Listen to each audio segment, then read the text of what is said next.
When I was a kid, our class had a bully, and I'm just gonna call him John, right?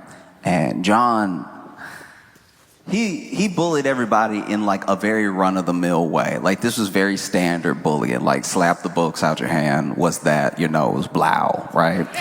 And I think one of the reasons we let him get away with it wasn't just because he was a little bit bigger than all of us, but his voice changed first. And it changed so young, we didn't know what to do with that. Like, we didn't know that was coming for the rest of us. So then John would just walk up like, give me your homework. And I'd be like, that sounds like the devil. So, because I'm not equipped with holy water today, you gonna get this math homework. Oh. And there was another kid in our class, Reeve. And Reeve... I'm not gonna say he didn't have any friends, but Reeve had friends for like 20 minutes at a time because Reeve was one of the singular most annoying people I'd ever met in my entire life. It was almost to the level of a skill or a talent. It was absolutely insane. As an example, right? Reeve loved anime. And that's fine. I love anime too. But Reeve loved anime in a way that I didn't love anime because I at least know anime not real. Reeve loved anime to the point where he was letting it affect how he runs. Some of you know exactly what I'm talking about. Like he could never do anything regular. He had to do it anime every time. He could never just turn around. He had to be like,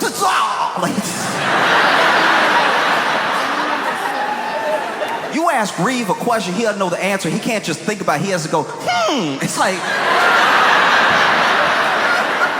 As a fellow anime lover, I'm like, dog, chill.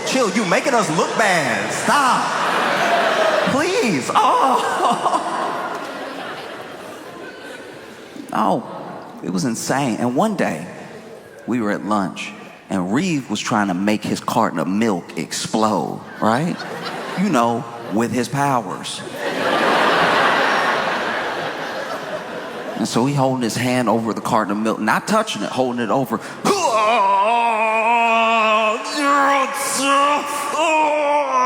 Nothing happening because it's not real. He finally gets so tired of waiting for the powers to activate that he grabbed the milk, squeeze it, drop it, and go, I did it. I did it. Y'all just didn't see it when I did it. But I did it. Ooh, I got it.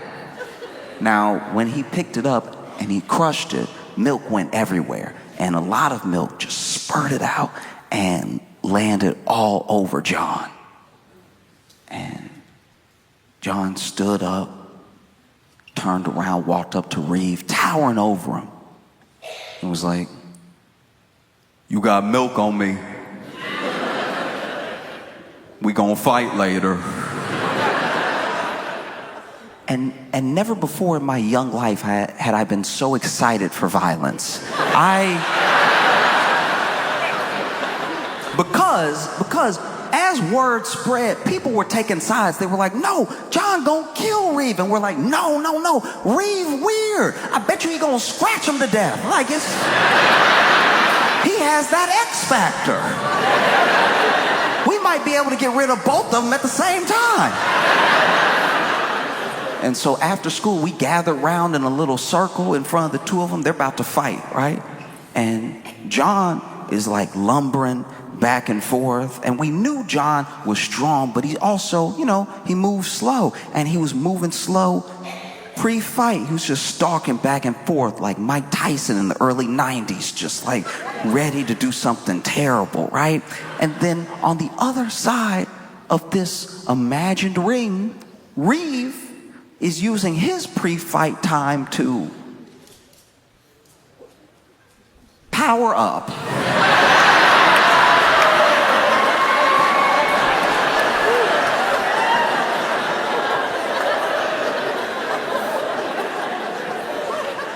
I've watched a lot of anime, and I've never seen what this child did next. Because to power up, the first thing he did was let his knees buckle. What is this? What power are you drawing from the earth right here like this? This doesn't make any sense at all. He over here, knees buckled, arms out. This is not how you power up in any anime. This is how you fall down the stairs if you a slinky. All right? And this boy here, like this, doing the power up yell. Oh!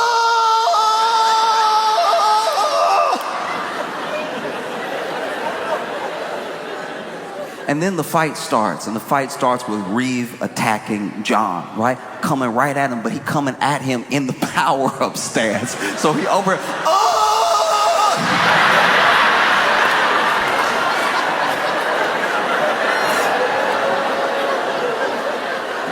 And admittedly, John didn't know what to do. He really was like, oh.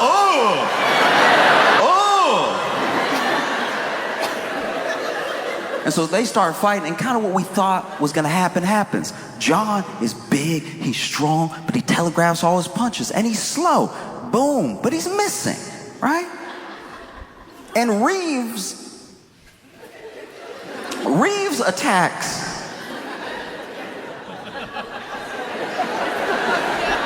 Reeves' attacks have a lot of energy to them. That's not really going anywhere. Like, instead of punching, he over here,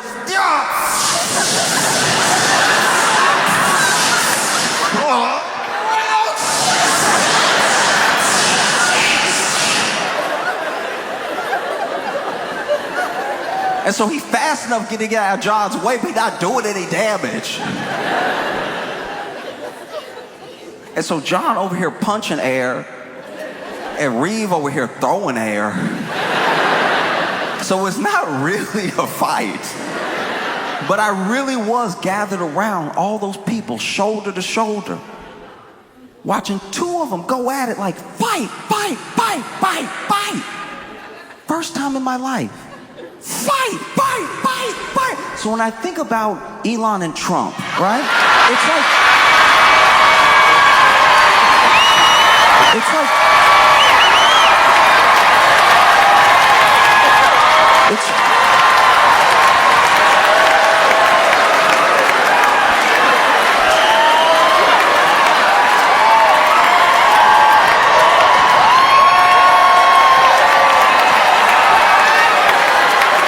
it's like one of the most insane bouts I've ever watched take place in my life. In case you haven't heard,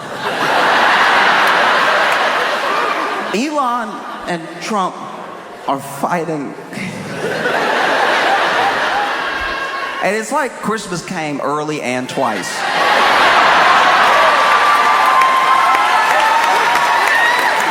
Like, the only person calling for peace is Kanye West. That's crazy.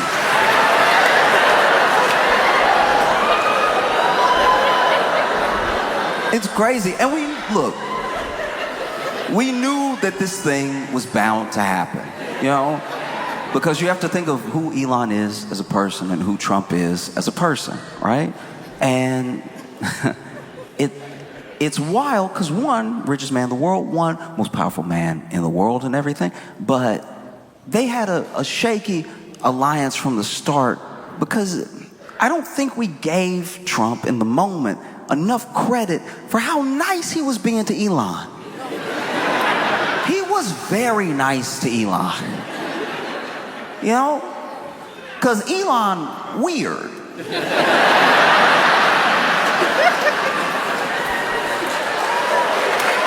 Wait.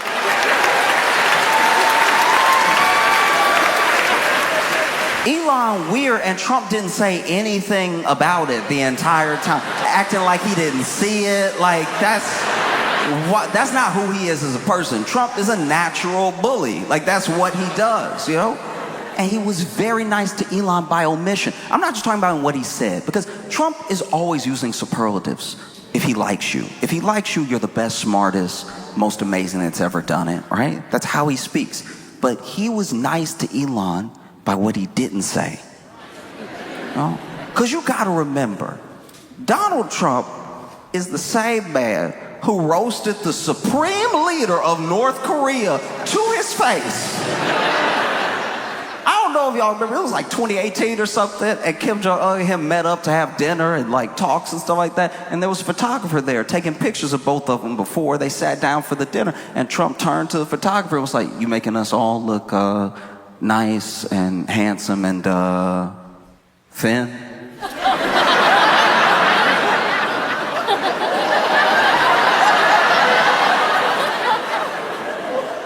A lot of people think Kim Jong-un doesn't speak or understand English. He understands English. He consumes a lot of American media. And Kim Jong-un was even standing there like, did he?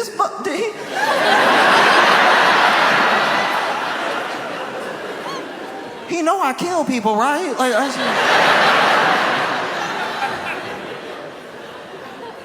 oh, that same guy was very nice to Elon. And he was nice to Elon by omission because Elon jumped in front of Trump. You saw the jump. The world saw the jumps. Trump invited Elon on stage, and Elon walked on stage like,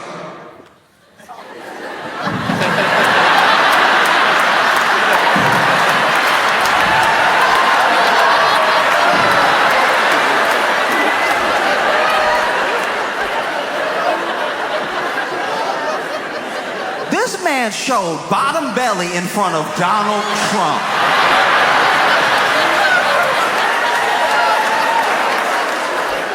This grown man showed full belly button, broad daylight in front of Donald Trump, and Trump said nothing. Acted like he didn't see it. Just let that dude start talking right after. That was wild. You know, Elon jumped because he was excited. And he was excited because what was about to happen had never happened before. Never before, right? Obviously, Elon, richest man in the world, and as long as there's been money infused in politics, the wealthy have had a ton of influence. That's nothing new. What was about to happen was unprecedented. This rich man was about to actually get to go in the government himself. No back channels, no liaisons. He was going to go in the government himself. He was going to end every investigation into him and his companies. He was going to fire everyone investigating. He was very excited. And I guess he was more excited than any president we've ever had because all of our presidents have kept their feet on the ground the entire time. There's no old footage of Kennedy like, it doesn't exist. There's no portrait of Thomas Jefferson like, no, get the one where he was getting air. That was... This man jumped in front of Donald Trump. Trump said nothing. Elon laughed in front of Trump. As someone who has traveled the world and continues to travel the world, making people laugh, I've heard all types of laughs. And believe me when I tell you, Elon laughed like he throwing up. Watch any interview Elon does where he makes a joke, because only he will get it, and then he starts laughing, and he's just sitting there like, you know, it's because comedy is you know,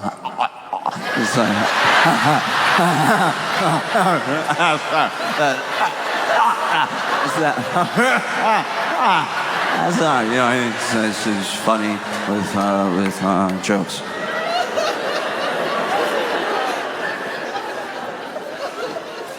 This man laughed in front of Donald Trump. Trump said nothing. Elon danced in front of Donald Trump. Elon danced like... Elon danced like he gotta look at each body part first to give it permission to move. Like, it is truly that he'll be there.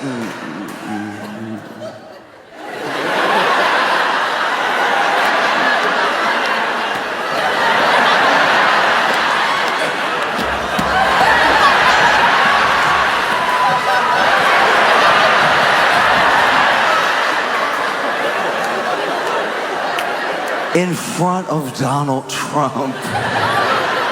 And Trump didn't say a word. That's like sitting Eminem down in front of a yacht going 40 knots, holding 30 thoughts who are each holding bulbs that are 20 watts, and he can't rap about it at all. That's his whole thing. wild that he's not saying anything. He is being very nice to Elon. And I knew it wasn't gonna hold. Everybody knew it was gonna fall apart. We didn't know when, but we knew it was a short-lived alliance. And it was short-lived, in my opinion, for two reasons. All right? The first one is that you cannot ever watch someone treat everyone terribly and think that that doesn't mean they'll do the same thing to you under the right conditions. You know what I mean? And I should be clear here. I'm not talking about someone who has a bad day, someone who's in a bad way at the moment. We're all human. People have bad days. I'm talking about someone who, by and large, treats people terribly, but is nice to you. It's only for right now. As soon as you're in the position the other people are in, they'll treat you the same way. And if you don't think so, you're a fool. And both of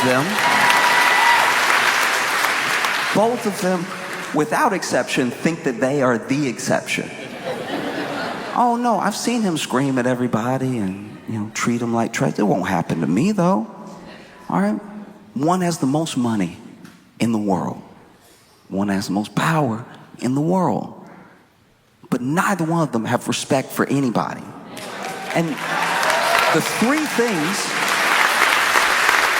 things that men like them seek, and I think that they seek them because maybe they're the only things that they care about, or maybe they truly believe that if they get these three or enough of them, everything else will fall into place.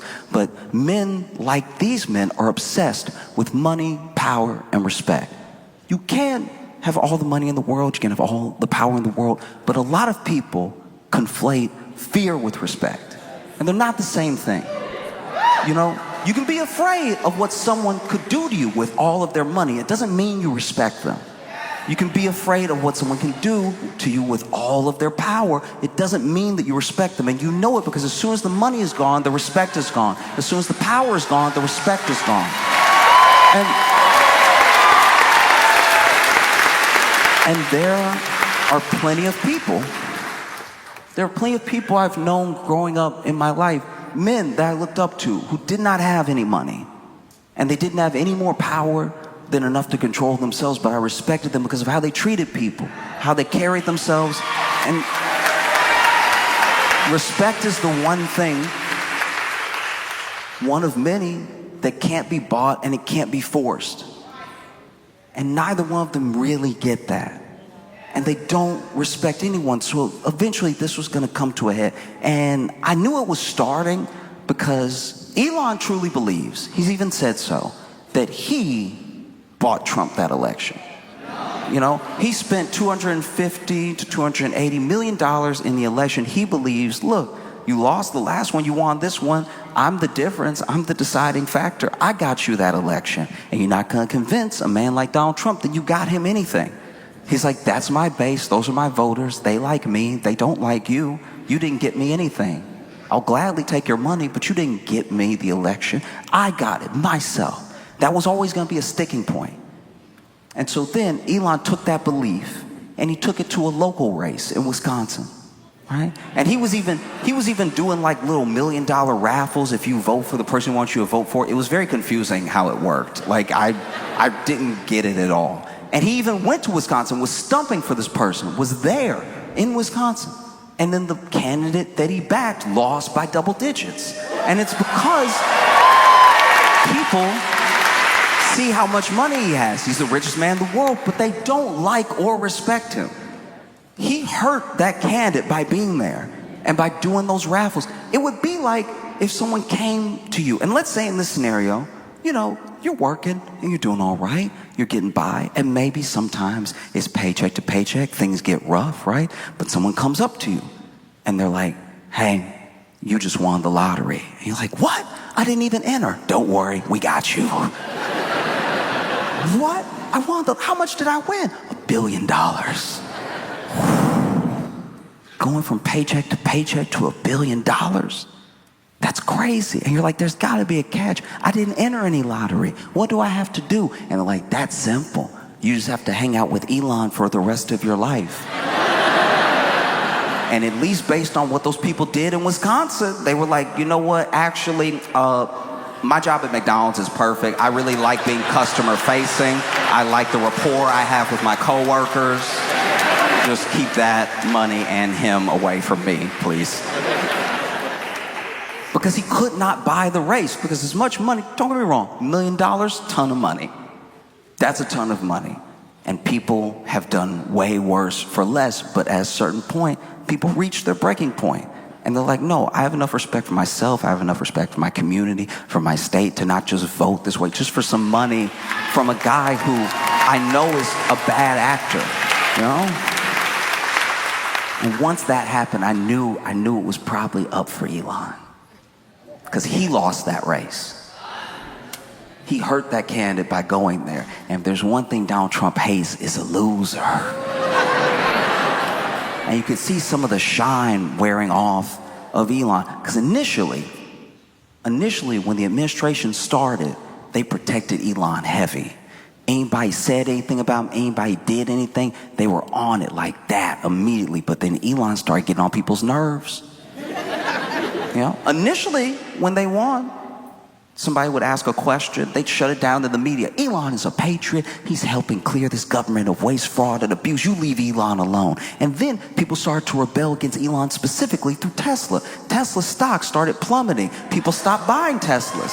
And then people started vandalizing Teslas. They started blowing up Teslas. And then Pam Bondi came on the news and was like, if you vandalize a Tesla, we will find you. We will prosecute you. They were helping Elon a lot. Trump even turned the front of the White House into like a dealership for a day. And he had Elon there, right? They were doing their best to help Elon. But then, as you saw the months go by, they started mentioning him less. You started seeing them together less. You could tell this thing was waning.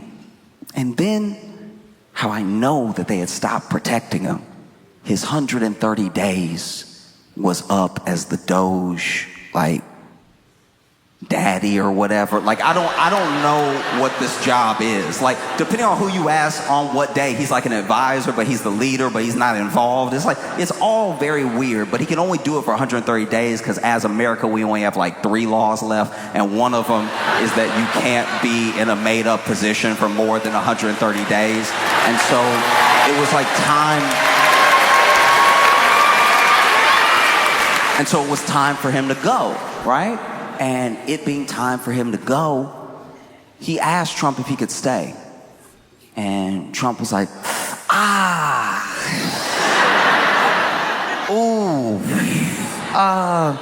dang, man. No, we only have so many, like, bathrooms in here. Like, it wouldn't work, you know? I imagine Trump had the reaction that you would have if the worst person you know asked if they could live with you for a little while. Just like, oh, dang, my place just flooded just now. That's right when you asked me too. That's crazy. I know we're not there, but I can feel with my bed underwater. Like, it's just a thing I have. So you should probably find somewhere for both of us to stay, because I need somewhere to stay too. Find a place for both of us to stay and you just stay there. That would be great. And so Elon, shows up for his last day at work, and the president is in the Oval Office with him, honoring him, giving him a key to nowhere. And one of the ways I knew they had stopped protecting Elon is because there were like 2 publications that came out, one the day before he left Doge, one the day of, and both those publications, from like high caliber written journalism, basically said, headline contents were basically, did y'all know he was a crackhead? Like, he'd been a crackhead. That's crazy. Elon a full crackhead. I had no idea. They were listing the drugs he was doing. They're like, he does cocaine, he does mushrooms, some hallucinogens and everything, ketamine. Horses can't keep up with Elon. Like, he really out here a full crackhead. That's wild. And then, to prove the doubters, the detractors, what Elon would call the full-blown liars wrong, he showed up to the Oval Office for his last day of work, higher than his rockets go. This man was in the Oval Office standing next to the President of the United States, tweaking. This man was over here hitting the... He looked like he arguing 5 minutes into the future. It was wild to watch. This man over...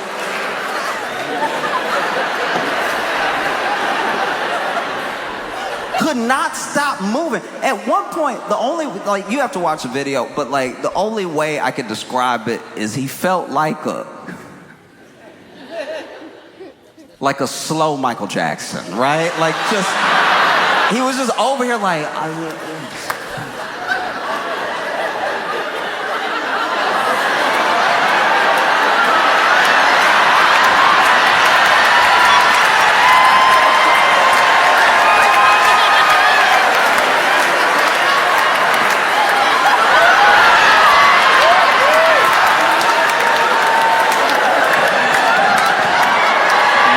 it was insane. This man next to the president cracking out, and Trump said nothing.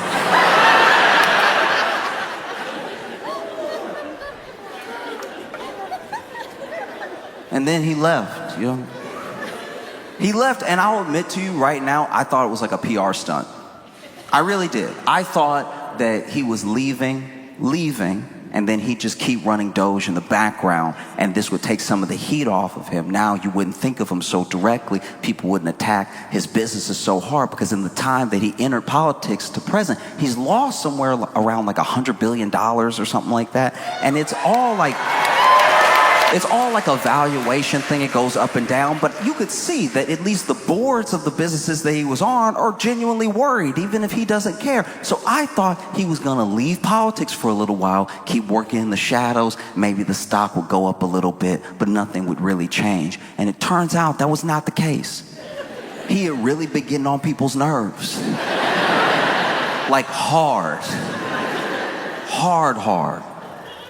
And you saw it with Trump. They used to always, be talking about Elon, mention him, to not mentioning him at all. And then the people that Elon had to deal with, it wasn't really Trump as much as the actual cabinet, and they couldn't stand that dude. They hated that dude so much. And so he's really out. And you hear reports, now this stuff is all hearsay, I don't know if any of it is true, but apparently he was having shouting matches with Marco Rubio all the time. All of these cabinet people that Trump got in, Elon has had a spat with most of them, right? Scott Bessent, apparently him and Elon almost got in an actual fight. Scott Bessent doesn't look like he can fight. If you...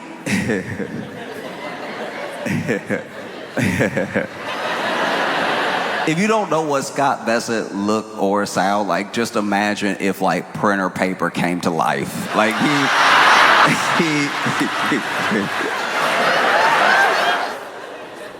and Elon was truly out. He was out, and one thing really stuck out to me. It was the fact that Elon and Trump share a sort of lived experience where they're not used to hearing no and it's sticking. No is usually an inconvenience to a yes for them. They usually get their way. And so for Elon to be told no, and then he was actually sidelined, and then things that he wanted to happen weren't happening. He wanted some dude that he recommended to be the head of NASA. Trump said no. And then there were things that Elon didn't like because he felt like, apparently, they were undercutting all his work. Like Trump's big, beautiful bill it's named the Big, Beautiful Bill because imagination.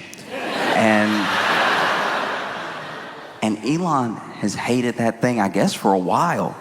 Just the idea of it. It's almost universally despised. Democrats obviously hate it, and Republicans also hate it, but for different reasons. They don't care that it's like gutting, programs and whole agencies, and that we're all gonna die. They don't like it because it raises the deficit anywhere from $3 to $5 trillion, right? And so Takes about 4 or 5 days. And then Elon tweets. He's like, I can't stand it anymore. I cannot stand it anymore. This bill is a disgusting abomination. And everybody in the House that voted for it, you know you did wrong. Right? And Trump said nothing. I was like, did he find God or something? Like what is happening? This is not the dude we know. He attacks those who attack him. And he's finally asked about it. He's asked about it in a press conference, and they tell him exactly what Elon said. And he's like, I'm really disappointed with Elon. He knew the bill. He knew it better than some of the people that voted on it.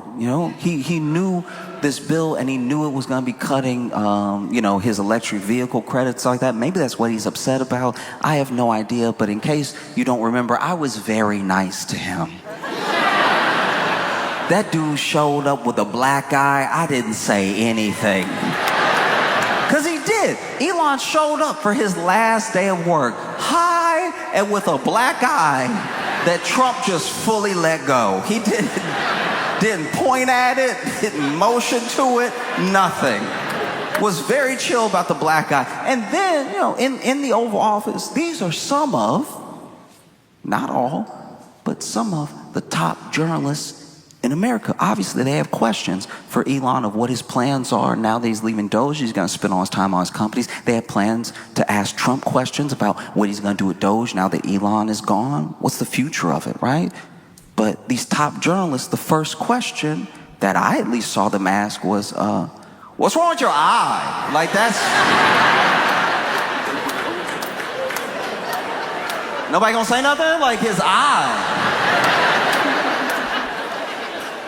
And then Elon was like, it's actually like a funny story. I asked my 5-year-old, my 5-year-old little ex, I told him to punch me. We were Ralph Hussein. I told him to punch me, and he punched me. I got a black eye. It was actually, he's strong for a 5-year-old. It's kind of funny.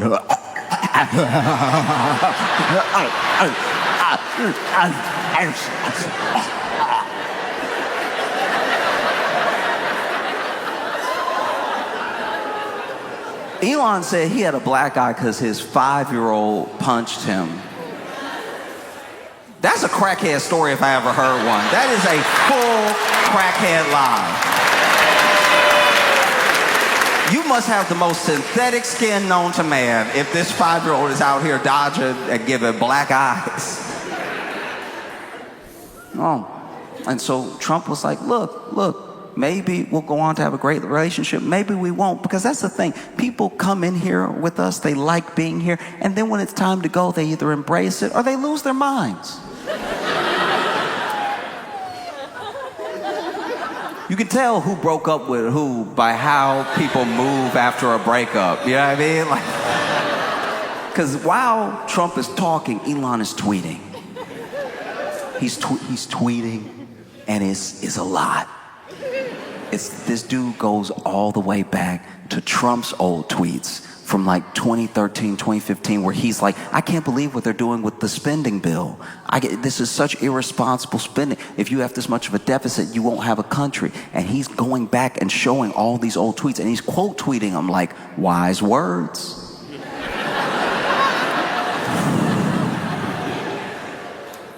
Once again, you can tell who broke up with who, because for you to scroll back to 2013, you hurt. You are mad. You know how much his thumbs must be exhausted. 2013 tweets. Trump was tweeting 272 times a day, and he made it all the way back to 2013, which means he read them all. He hurt. So he hitting up with the 2013, this you text, like, that's crazy. That was insane. And he keeps tweeting.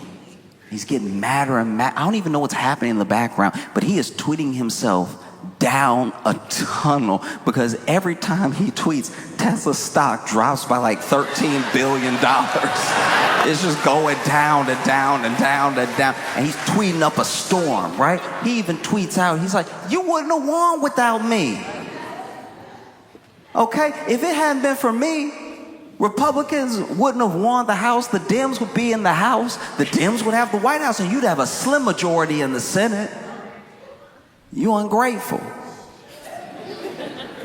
Keeps tweeting, keeps tweeting, keeps tweeting, getting more and more upset. I don't know what's happening in the background, but this man is getting more and more pissed off. He even tweets, every single one of you Republican senators who votes for this bill will be voted out next term, all right? I will put money behind it, okay?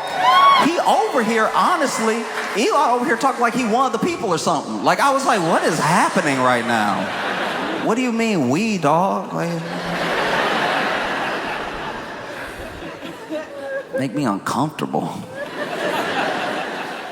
But he says it, and then he said, oh, he's getting madder and madder and madder. And then he tweets out threatening Republicans specifically. He's like, look, here's the deal. Trump's gonna be the president for 3.5 more years. I'm gonna be around for 40. That must have sent chills down your spine if you were a Republican senator, any Congress. But Trump is gonna be president for 3.5 more years. I'll be around for 40. You could hear the threat in it when you read it. Trump is gonna be president 3.5 more years. I will be around for 40. And I was sitting in my room like, not on crack, like not on crack. Like that's not, you must not know what crack is. Like that's not nutritious at all. The crack is not good for you. You should not have crack. Be around for 40. All right.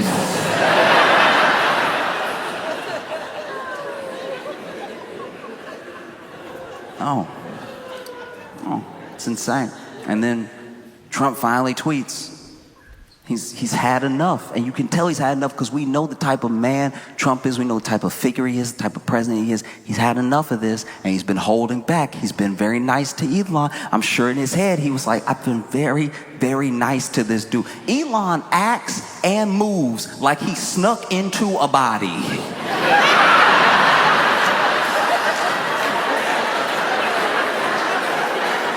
And Trump didn't say anything. Trump is over here like, I didn't mention the jumping, the laughing, anything. This man blew crack smoke on my shoulder, and I was very nice to him.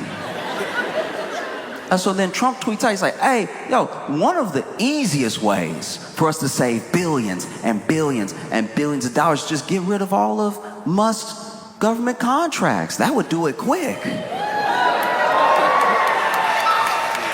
And then Democrats were like, do you mean it? Or like,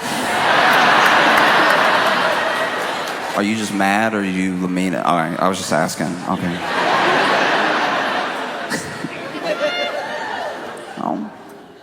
And then Elon tweets, Elon tweets this clip that is him and Trump in front of a Tesla in front of the White House, and the quote for the tweet just says, remember when? I was like, oh, he hurt. Oh, he must be sick right now. I've been broken up with most of my life, but I've never hit somebody with a remember when. So crazy. Remember when?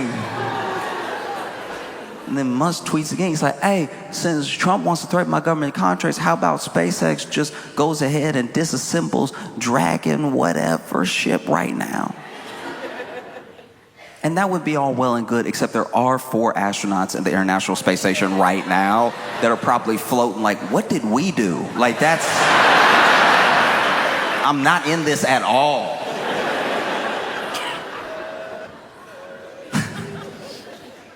Oh, because they're mad. furious going at each other, you know? And then I don't know what pulls the trigger, you know? Trump tweeted one more time, and it still felt very reserved. It felt very nice. He was like, look, I don't care if Elon turns against me. I want the big, beautiful bill passed. He can just deal with it. Let's get this legislation done, right? And then Elon tweets out, all right, time to drop the big bomb. Trump is in the Epstein files. That's why they haven't come out yet. Have a nice day, DJT. You can tell who broke up with who, because the person that gets broken up with is the one that tries to ruin your life and tells you have a nice day in like the same breath.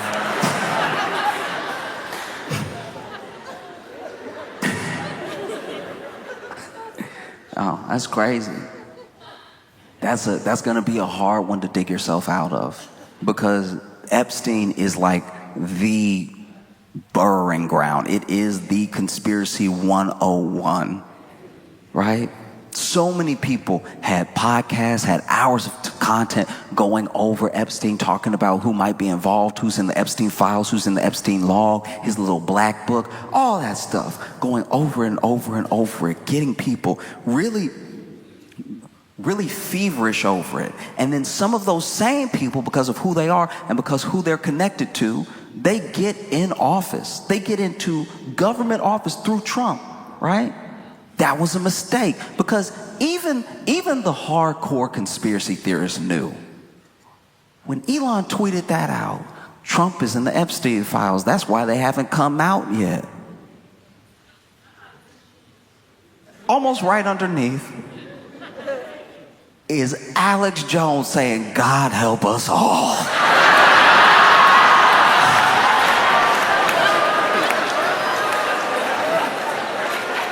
Elon done got Alex Jones pressed. Because where do you go from here truly, you know? Where do you go? Because those same people who were talking about, if they just let me in a room full of files, I'd find the Epstein files in 5 minutes. Just let me in the room. And now you're in the FBI. And so when people ask you, what's up? And you're like, actually, it's nothing. Like, don't worry about it. Nothing happened. Just go back to what you were doing. It's not. That does not sound real. I'm not saying anything else is even going on. I'm saying what you have stoked makes it impossible to stomp out. There will never be enough information coming out. There will never be enough stuff uncovered. There'll never be enough files released. You know, they tried initially. They tried. They were like, hey, we're releasing the Epstein file. They even made it like, you know, like a Fox News event. Epstein files coming out 9 p.m. tonight, right? And when they released it to a lot of these like blue check conspiracy theorists, Twitter influence. I don't even know what it's called, but they released it to them. And those people were on fire. Those people were pissed.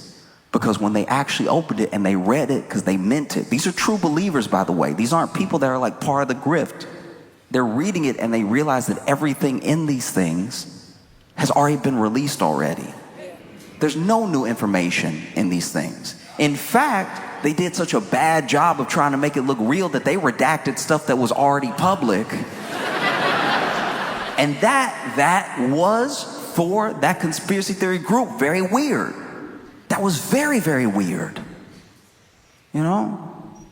And so that was already strike one. And now Elon's saying this, that's strike two.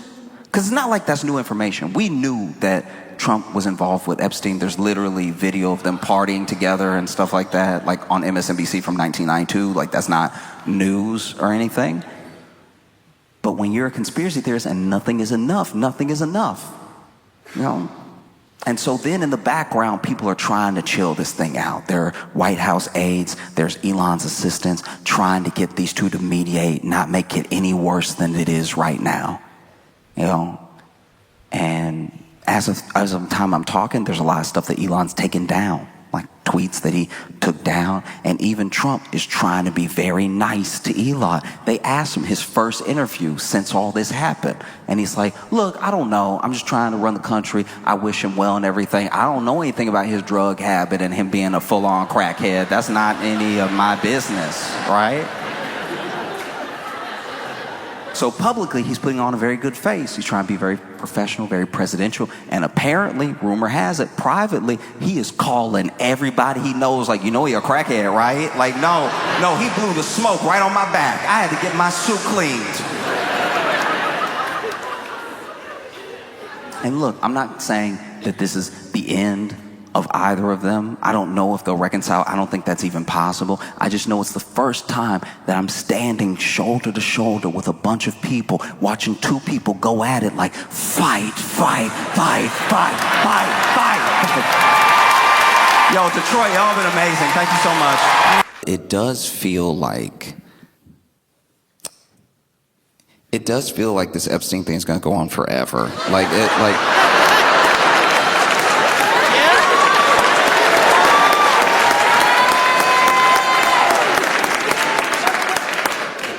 Because, okay, the Dems released, I think it's like some sort of committee, they released these images that were subpoenaed from Jeffrey Epstein's estate. Jeffrey Epstein's estate turned over to this committee like 95,000 images, like pictures, everything like that. And then they released to the public 19.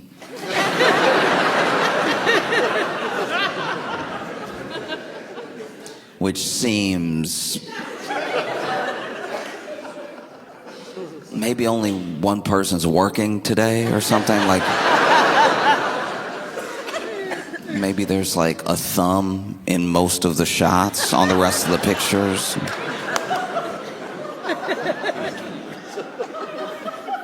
This is crazy. 19 out of 95,000. Apparently, I still want that to be like a fake number. Do you know what I mean? I saw 95,000. I was like, somebody hit an extra zero. There's no way. There's no way. And then the 19 pictures are the thing about the pictures, right? Is that on their own, only some of them are like damning and weird and crazy. A lot of them are just pictures of people hanging out. It's just who is hanging out. Do you know what I mean? It's like a picture of Jeffrey Epstein and like Steve Bannon. You know, Steve Bannon back when he was actually like working in the White House and everything, like working for Trump when he wasn't just Steve Bannon.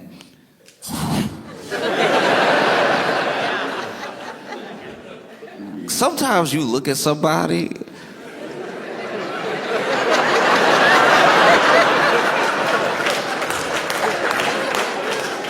Steve Bannon a tough one, because sometimes you look at somebody and you're like, oof, maybe they gotta be racist. Like, I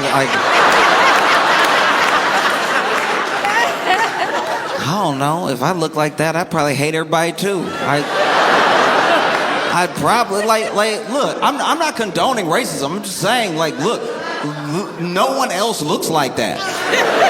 So, of course, he's gonna hate everybody that doesn't look like that. He gotta look like that. That's hard to live with. Man, Steve Bannon hate everybody. He looked like he would hate everybody. You know, like there's some. I'm not saying that every like racist person is ugly on the outside. I'm just saying that like when you look at him and if somebody told you he was like a deep like a super racist, you'd be like, yeah, I'll let the racists have that one. Like that's not getting in my feelings at all. That is, imagine somebody hates you and like really hate like a lot of hate in their heart, and they would love like a sort of dystopian future where you and everybody like you is living a terrible life just because they have so much hate in their heart. And you see them though, like on paper, that's very upsetting. But when you see them, let's say you see this person, and then you're like, oh. Do you know what I mean? Like, Steve Bannon looked like white Thanos. Like, he was crazy. When I found out about this dude, I was like, is this dude? I didn't want to assume he was racist, and then he said some kind of racist. I was like, yeah, there it is. There it is. Because the thing about when you're racist, it's like people have to feel less bad about not wanting to be around you anyway. And I will say this. Look, this is just me. I'm not telling anybody else how to feel. This is just me. Even if Steve Bannon was not racist at all, I would still be like, ugh. And that's on me. That is on me. That is me. You know what I mean? Like, sometimes you judge a book by its cover, and you're right, because the book is like made of skin. Like, remember the book from Hocus Pocus? Steve Bannon made of the same leather binding as the...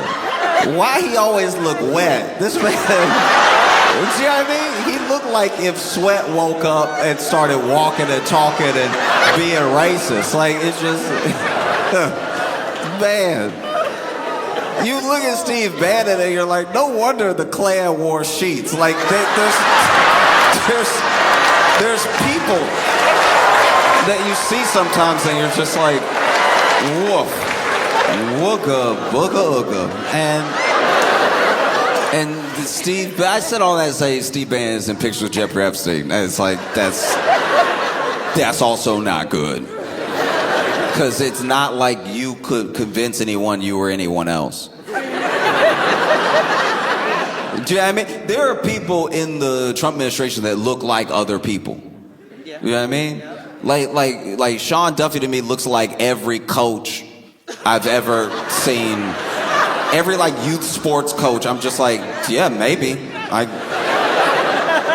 If you told me he was like Secretary of Transportation or like the head coach of the youth volleyball league, I'd be like, both of those track for me. So if Sean Duffy was in a picture, you'd be like, is that Sean Duffy? Because that could be somebody else. But nobody else looked like Steve Bannon. So as soon as I saw Steve Bannon, I was like, oh, Steve Bannon. Jeffrey Epstein let Steve Bannon get real close to him. I knew he was a freak. I didn't know, wow.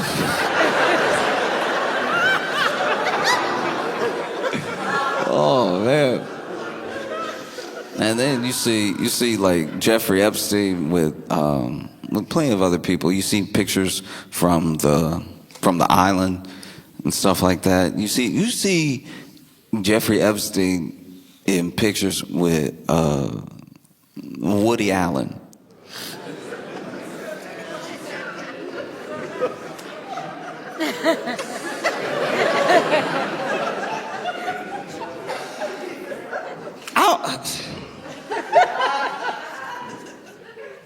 This is very weird. It's not weird as if I saw that picture. It's like, not Woody. I'm saying.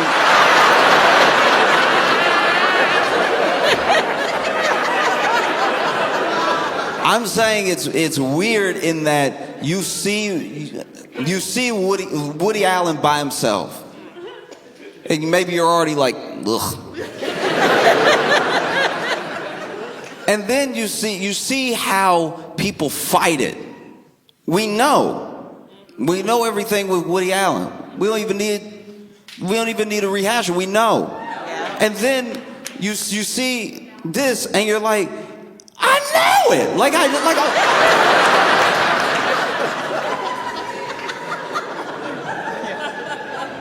it. Seeing Woody Allen with Jeffrey Epstein would be like. It would be like if OJ's glove slipped on perfectly. Like, oh, yeah.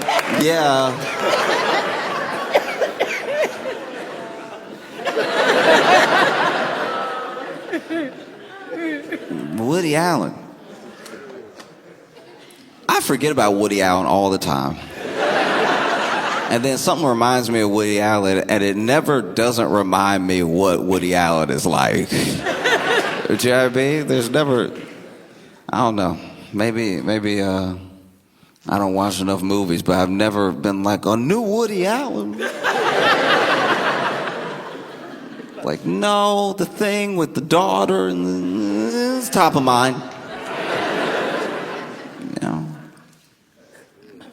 Woody Allen.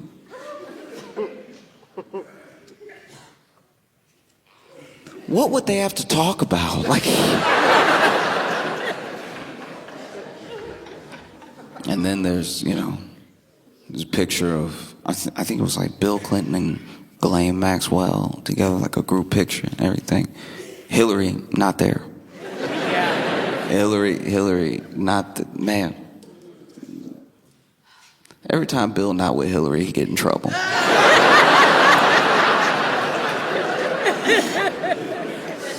You know Hillary must stay mad as hell at home. Oh, yeah. See all these people. 19 pictures out of 95,000. That, I don't know why we keep dropping like Epstein content like albums. Like this is...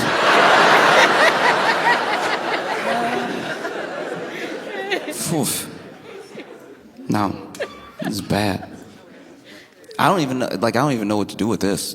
Do you know what I mean? Because it's like, you see a picture of Trump and all the people whose faces they're like blacking out and everything. And you're like, okay, what's that? What is that? That never looks good. That never looks good. If I take a picture with some people and they blacked out everybody's face but mine,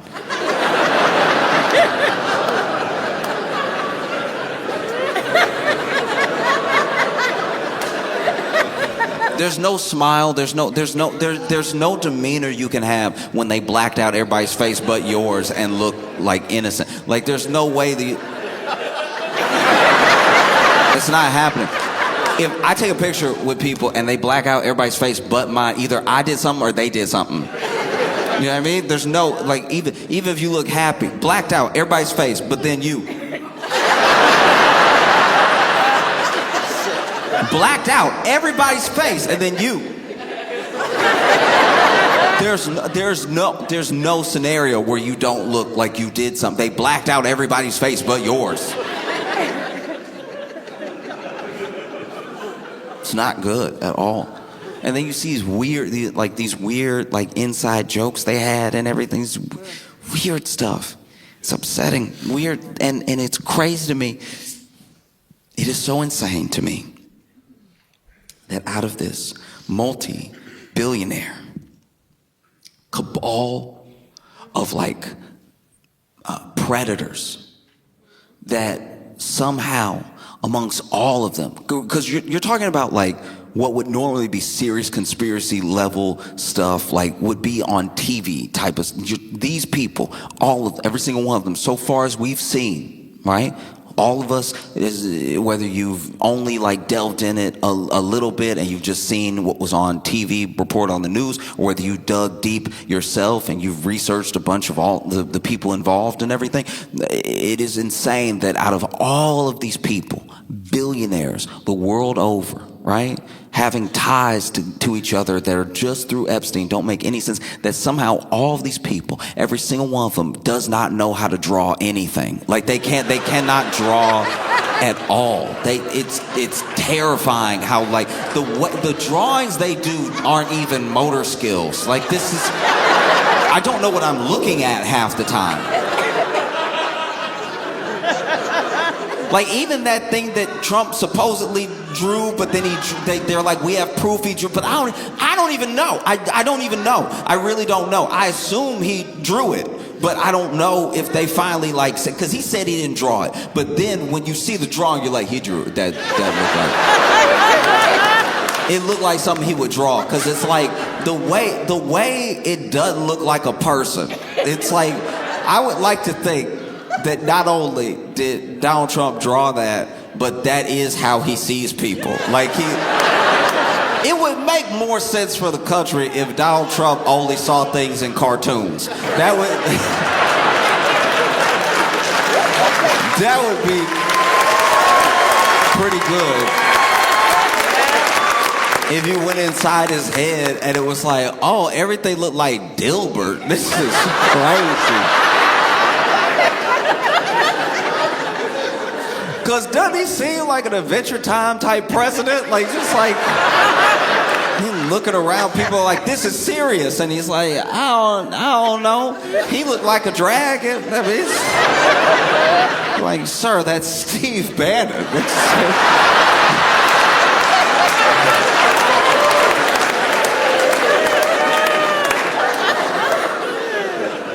Steve Bannon, multiple pictures with Jeffrey Epstein hanging out. Man, what could they have to talk about? Yeah, I mean, what, like, oof. Oof. Do you ever wonder if Steve Bannon tried? If he tried to, like, nah, I gotta do something. I gotta clean myself up. Let me do like a chemical peel or something. Like, let me do something. I don't know. Like, I don't know if you just look like that off the rip. Like, I think something happened. There's gotta be an origin story at play. You can't just, you know what I mean? Like, I feel like Steve Bannon got the same background as Splinter from Ninja Turtles. Like, just, probably, like, it would make sense if Steve Bannon was like living in a sewer and then he came across these turtles, right?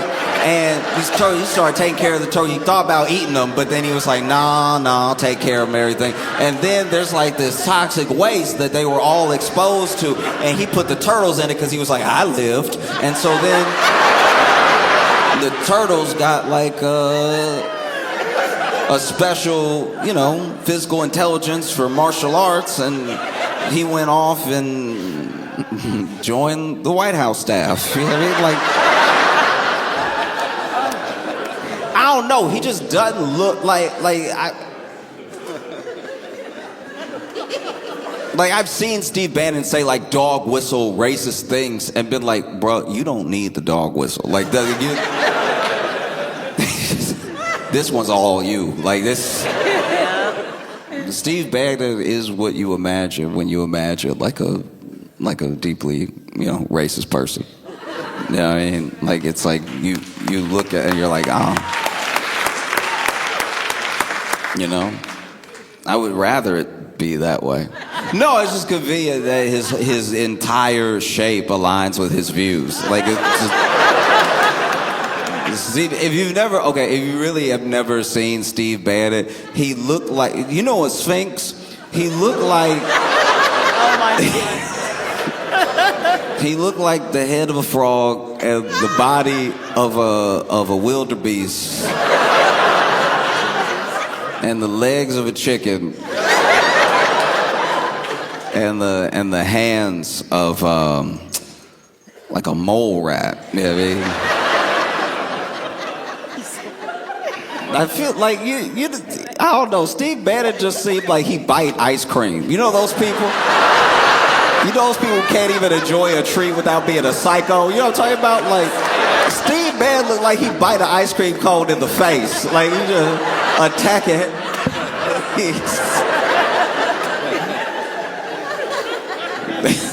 He lets it drip down his hand and goes, I'll save some of this for later.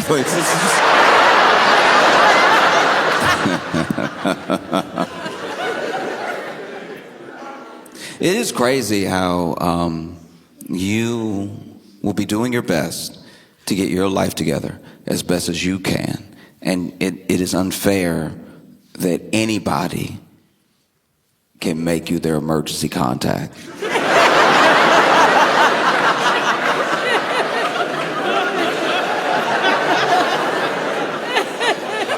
Like, I can't even get into a hotel room I paid for without my ID, but you could just write my name and number down.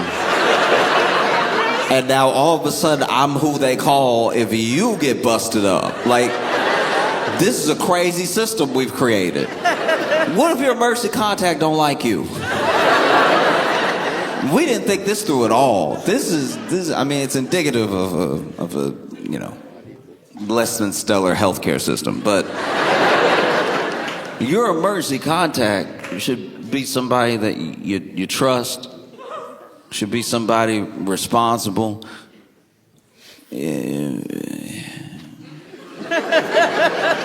It should be somebody who knows their emergency contact. You know what I mean? Like you gotta make somebody your emergency contact the way you make somebody a godparent. They need to know. Because you could do that too. You could also just make somebody you know a godparent and not tell them. And then people will hit them up and be like, hey, so they said if anything ever happened to them, you have a kid now. And when you say what, they're like, they said you'd say that.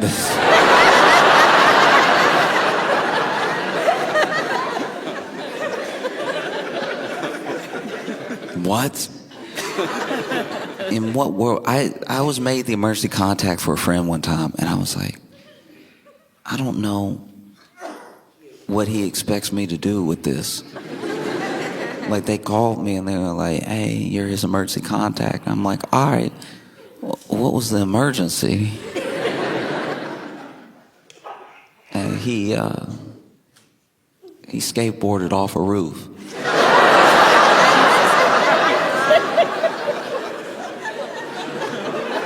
No, I had the same reaction. Not only did I have the same reaction, he looked at me crazy like, I thought I could land it. No, my mistake. I forgot. The world is Tony Hawk Pro Skater 9.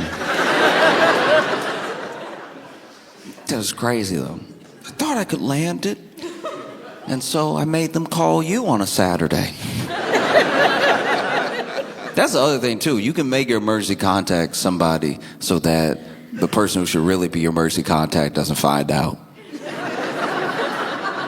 You know what I mean? Made me the emergency contact because he knew if he made his parents the emergency contact, he'd hear an earful about skateboarding off a roof. But the crazy thing about making me the emergency contact versus his parents is that his parents still live in the state he's in. I moved away years ago. This is just...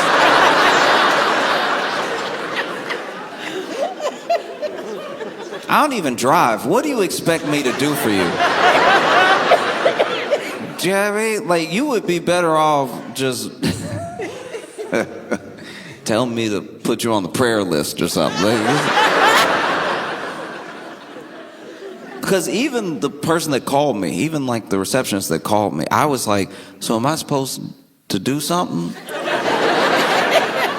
And they were like, no, not really. We're sort of letting you know.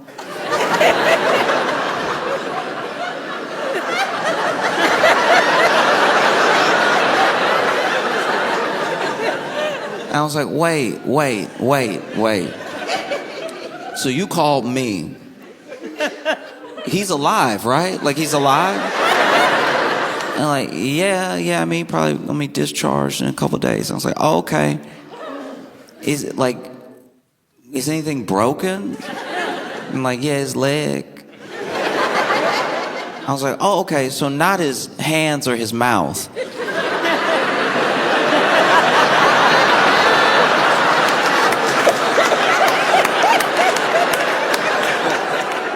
But he still made you call me even though he has my number. And then this was insane. I'm on the phone with this person at the hospital, right? I said what I just said. I said what I said to her, what I just said to you. And then she went, oh yeah.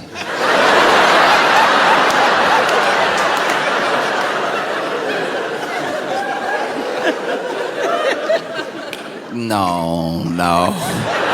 You work at the hospital. I cannot be blowing your mind right now.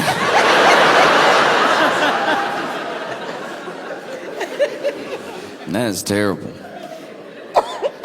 It's so frustrating too. He got a big bill for it. He got a big bill for breaking his leg, skateboarding off the roof. And it's not like they charge you extra for it being stupid.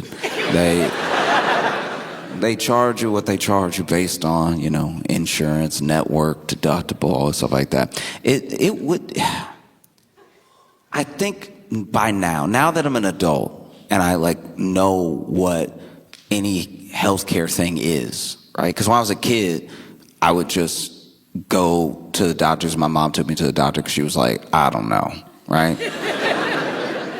If I got hurt or felt sick around my grandma, there was usually something.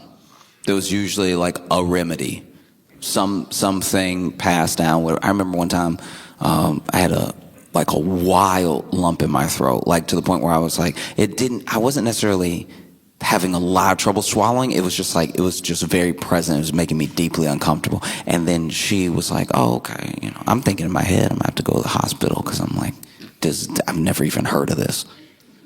And then she's like, oh, tell me what's wrong. I told her. And then she was like, okay. She goes to the kitchen, comes back, and she puts a couple dashes of salt on a spoon. She was like, open your mouth. And then she put the spoon right under, the thing.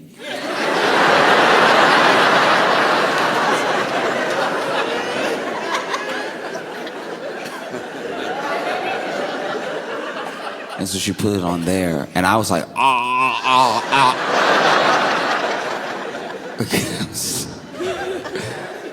And then, sure enough, it just went away. It just went away. No charge. It's just gone.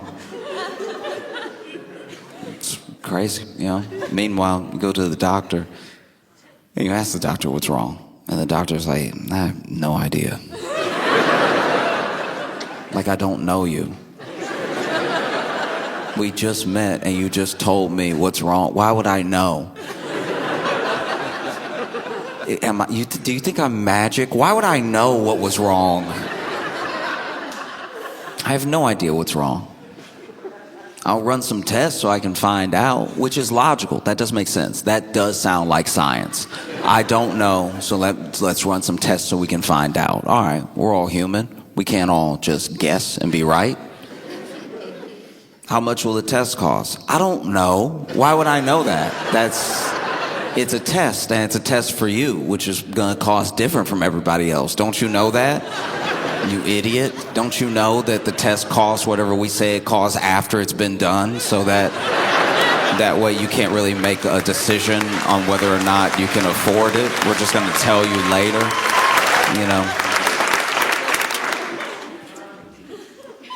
I don't know, a hospital charged you the way a loan shark lends you money. It's because you get the bill and you're like, all right, I was there. So I remember you barely helping. Meanwhile, everybody that wants to do good, some of the most good you can do as a medical professional is really lean in and quietly tell somebody hey, look, this is gonna be insane. Just so you know, this is gonna be, this is too much. I love when I get a nurse or a doctor and I ask them well, what about this? Would you do this? And they're like, no. That's real good, Because I genuinely feel like nurses especially don't get the pay, the recognition, any of the care that they deserve, because if there's gonna be someone that saves you $20,000, it will be a nurse. It'll be a nurse that's just take some ibuprofen.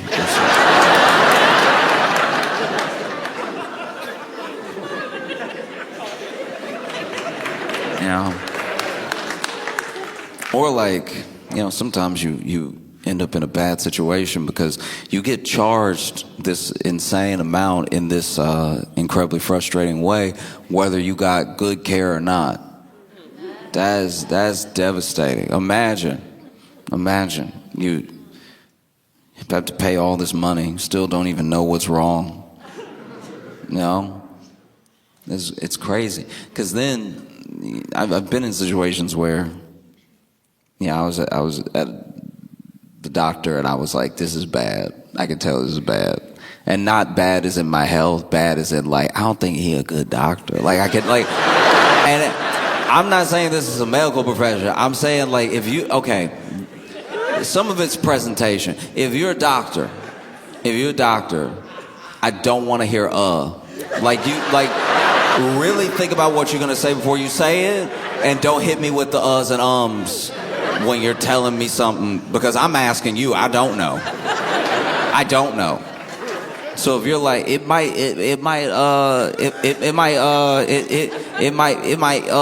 be inflammation.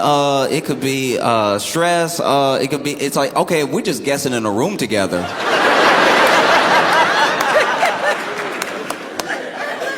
If we just guessing in a room together, then I can go ahead and go, because I'm gonna get charged like you said what it was.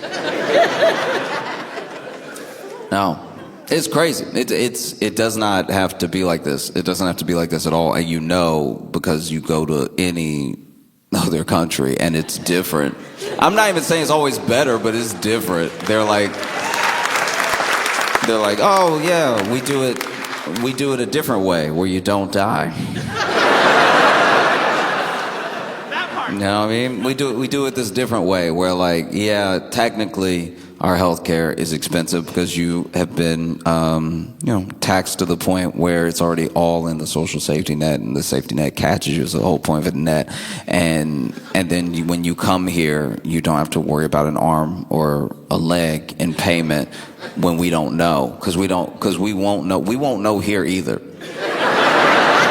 Do you know what I mean? You go to the doctor in France, and like, don't get me wrong, I'm not saying that some of these places with universal healthcare don't have incredibly long lines or don't have their own like system failings, but I'm just saying a start is a start, you know? And sometimes you go to these places and you'll be like, oh, okay, the line is what y'all are complaining about. The line? All right. The line. Because we have a line. We also sit in the line for long to not know. That's one of my favorites, is like how ambulances can be out of network. That's you can tell the devil came up with that.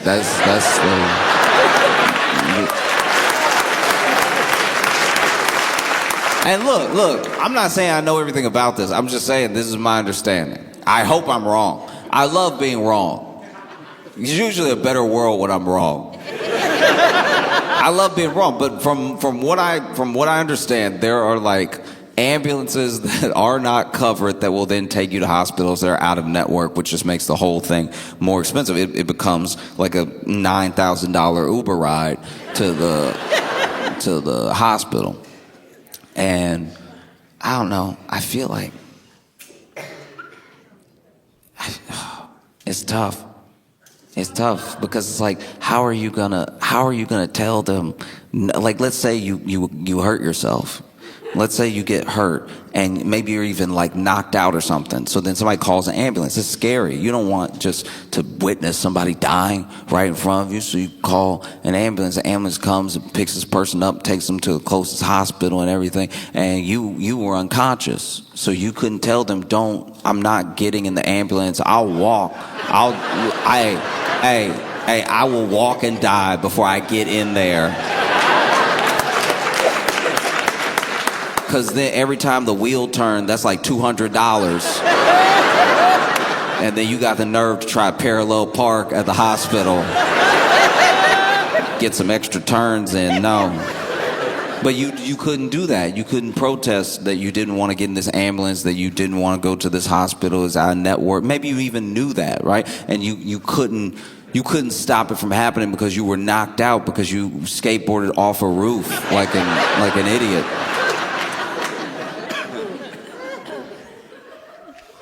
And then you're laying in the hospital bed, leg broke, you broke. And then this person calls your emergency contact. Who didn't know? Who didn't know? And then they pick up, thinking it's a scam call, so they were admittedly a little rude when they picked up the phone. Because I do not like when people call me and ask me if it's me. You called me. You called me to ask if it's me. I know I'm me. If you don't know if I'm me, don't call me. If you don't know, you called me to be like, is this Josh? It's like, is that a trick? What is this? The only people that have this number are the people that know me. So if you don't know me and you have this number, maybe don't call. But if you do think it's me, you would just say, hey, Josh, right? You would say it with confidence. You wouldn't act like you found this number written on a bathroom stall. Hey, is this Josh? Are you out of your mind? Is this Josh? That's what I love in my day. I love to spend my day telling people it's me when they think it's me and they've called me. The only way to have an interaction that's more aggravating is if someone was holding your ID and reading it and looking at you and go, oh, is this you? It couldn't be more me. You're talking to me asking if I'm me. And so then I don't say anything because I can't tell if you're a robocall or not. Because you get those now too. You will get a robocall. You'll get a robocall and it'll sound not AI for the first like 3 seconds. Because anybody can say hello and sound convincing. Some people say it weird. Some people do. Like people who are not AI will be like, hello? I can't tell if that was a computer or I can't you know what I mean? It's like how you never know if the first sentence of a poem is good or bad. Like it's like, we need a little more to decide. You get that first hello. You get like a hello. You get so many different hellos and you're like, all right, this could clearly be a machine. You're not gonna get me. And I don't know this number. And you called me, I pick up, and look, maybe it's wrong. I'm sure it wastes time, but when you call me and I don't know your number, I do give it like 10 seconds of just silence. I wait for you to speak. I wait for you. This might be insane. I don't know if I'm crazy, but like, I wait for you to speak. I don't know you, and then I'm pretty sure your voice triggers the robocall. You know what I mean? So when you're like, hello, they're like, oh, a person? Oh, we got you now. This number works. So then I'm like, I pick up and I'm like, Talk to me. I ain't talking first. I don't know you. and then I hear, hello? And I'm like, all right, you're not out of the woods yet. What's that second hello sound like? Because if the second hello sounds eerily similar to the first hello, you're an AI. You're not, no. No one says hello exactly the same pitch for pitch every single time. Hello? Hello. Hello? Is someone there? You know what I mean? And then this is what I'll do. This is also... This admittedly doesn't make sense. I'll tell you this right now. This does not make sense. This is why I should never be your emergency contact. Because even after the second hello or is someone there, all I'll give you is a cough. I'm coughing right into the phone. Because a person will be like, okay, that's a person, and maybe they're getting situated. Maybe they answered it in their pocket and they're trying to like get it to their head or something. But a robot doesn't know. Hello, is someone there? Is someone there? Is someone there? You know what I mean? And then you know you can just hang up, right? But hello? Hello? Okay, 2 different hellos. That sounds promising. Can you hear me? Oh, okay. Can you hear me? That's pretty...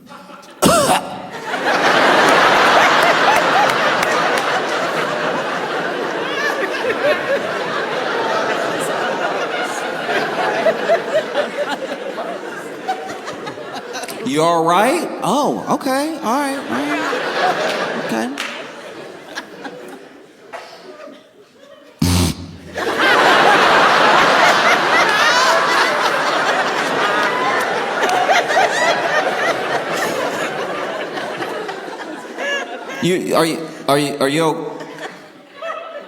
Are you okay? Yeah. Sorry. Yeah, I'm good. Hi, how's it going? Good. How are you? I'm good. Is this Joshua?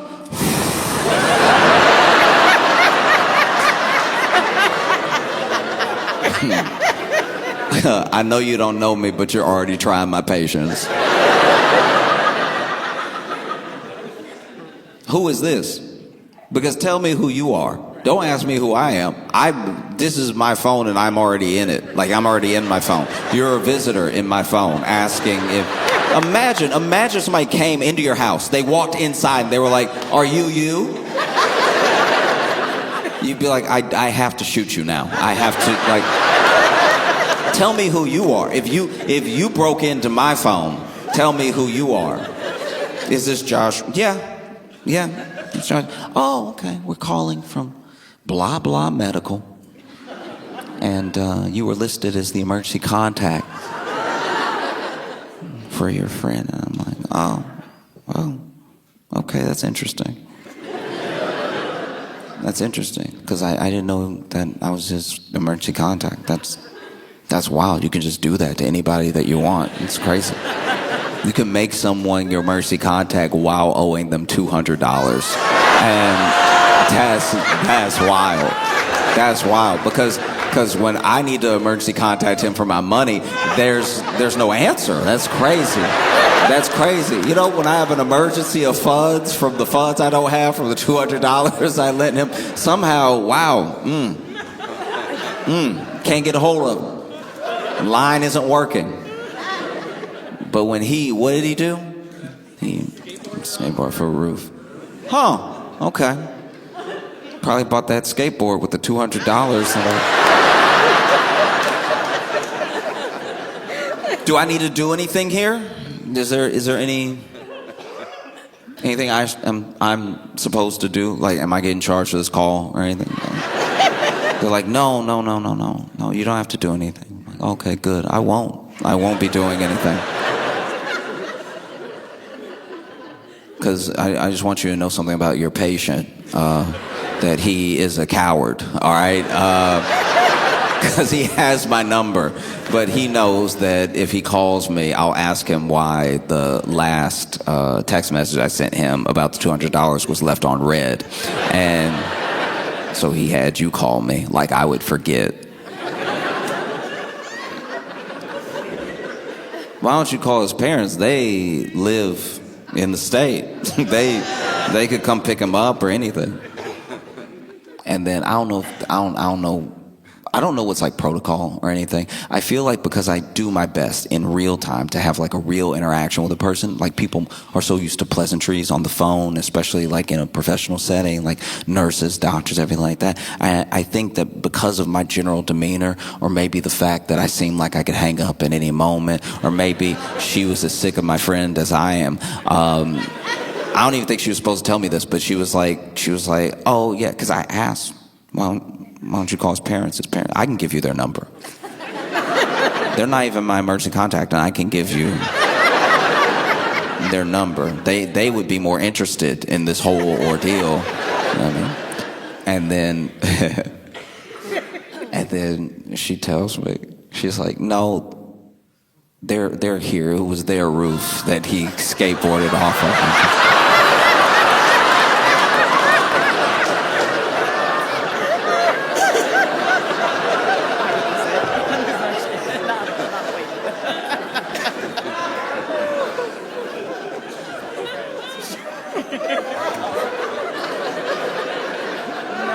They're here. They're here as in there. They're here as in there where you are in that building. They might be behind you. Why do you? Like, oh well, it's a protocol. We thought they just got here, so we called you. To be fair to her, we had been on the phone for a while now, so like there was time for his parents to get there. It's like, you can just do that. You can just make somebody your emergency contact, not even tell them. That's crazy. That's wild, Lisa. She's like, huh, yeah. I was like, all right. It's a weird conversation to try to end, too. Because then I'm sitting there like, does he need $200 more? Like, why would he? His parents are there now, and I don't live there. I don't know what I'm supposed to do with the information that his leg is broken. And then she was like, yeah, I don't know either.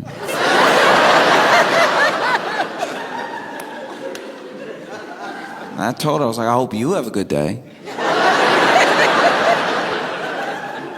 Like, you deserve a good day. You have to call and let people know they're the emergency contacts of people that they don't even know what's happening. And she's like, yeah, thank you. And then we got off the phone, and I just sat there. I genuinely just sat there for a second. I just was on the phone with this person for a while. And it occurred to me, like, I'm sitting there, now I know not only am I like my friend's emergency contact, because through everything, that does say something. It says something about like how he sees me or something like that. And sometimes you have a friend that you don't really know where you stand with for a given reason, and then something like that happens and you're like, oh, maybe we're closer than I thought. Like, even though I moved away, he was like, I want this person to know if something happens to me, which did touch me. Like, and I'm being completely serious. It was like, genuinely, that did like move, because we hadn't spoken in a little while. It wasn't even like a falling out or anything like that, but we just hadn't talked in me moving and everything. And I was just sitting there thinking about how he made me the emergency contact instead of his parents and everything. And I was also sitting there, just eventually I was like, it was $300 that I do my best to be fair with people. I'm not perfect at it, but I try, you know. And sometimes the fairest thing you can do for a person is be honest with them. Like, so how many people do you know in your life who are suffering because the people around them let them live in delusion? You know what I mean? I've had to sit friends down and be like, listen, you're going to have to date who like you.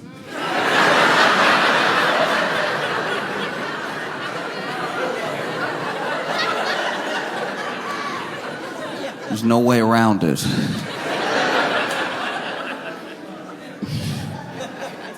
Sometimes the nicest thing you can do for a person is be honest with them. And if I'm being honest, I feel like Donald Trump might be having one of the worst weeks of his life. This is very, very bad.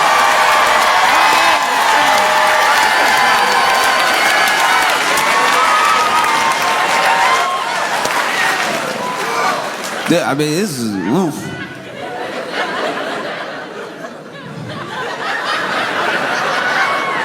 I've watched people have bad weeks.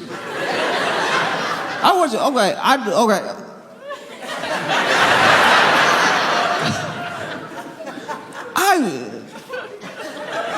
watched people have terrible weeks. There was a dude from my hometown that would ride his bike everywhere, and he got hit by a car and struck by lightning in the same week. He survived both, but wow. Because he was riding his bike, and you know, a lot of cities in the South we don't have enough sidewalk. We really abandoned the entire idea of someone might want to get somewhere in not a car. So he was riding his bike, but there's no sidewalk, and there's also no like bike lane where I grew up. And so there's just like, if you take the service road, it's just ditch and then ditch and then ditch and then ditch. And so then he over here BMXing the ditches going. But then when you do that, you do appear out of nowhere because the ditch is deep enough where you know you ride, and then there's a little bit of road, then there's another ditch, and then you pick up a little another ditch, right? You know that's how you get there. But anyone making a left turn on the service road just sees someone on a bike coming truly out of nowhere and sends them flying, right? So he got hit by a car, and the car was turning, so this means it was slower than it could have been, and turned into him. He flipped over everything, bam, bam, bam. Landed in the ditch, so at least landed on some grass, right? And then he was all banged up, and then he had to walk the rest of the week until he get his bike fixed, until he healed up a little bit. He had to, walk around town. He was walking around town, and there was a thunderstorm. Which normally, here's the thing, this is like a big Southern tradition, right? Is that when it's lightning outside, nobody do anything. We turn off the TV.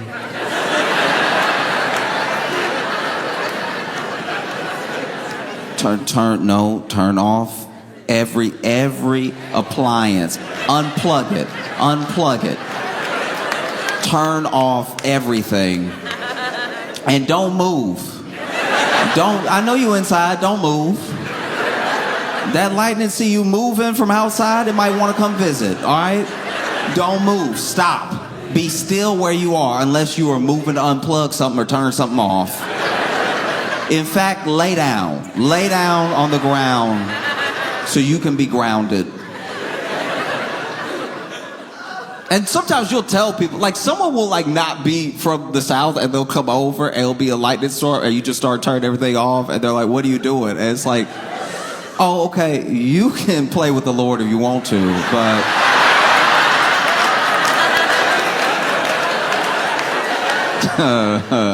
I like not being lit up, okay? I'm not even using this blender right now anyway. What point is there for this house to get struck by lightning and then the blender work real good for 6 seconds and then never work again?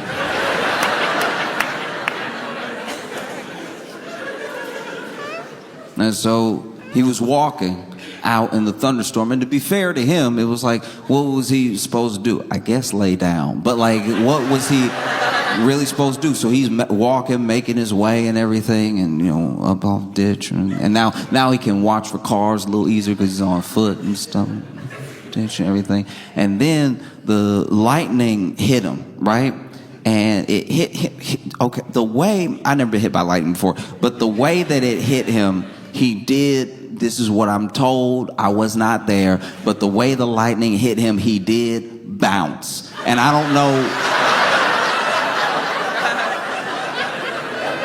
I didn't know that was possible. I didn't know that could happen because it didn't seem like being struck by lightning was a buoyancy thing. But yeah, like he basically got hit by lightning, and then he didn't bounce high. It's not like he bounced like a basketball up, but he basically, lightning, boom, and then he went up a little, and then he hit the ground all hot. Charred. And then he had like a scar on the body and everything because struck by lightning. It survived. I've never seen personally somebody get hit by lightning and then get up. I wouldn't. If I got struck by lightning, I'd be like, y'all, you know what? The Lord knows I need a nap. I'm gonna take a nap. Works in mysterious ways. Sometimes you just need to sit down somewhere. What makes you sit down anywhere like being struck by lightning? And so, he boom, boom, boom. And that was trying to get places next 2 days was very rough because he was already banged up from the car. and he was crispy. And he still wasn't having the week that Donald Trump is having. This is like...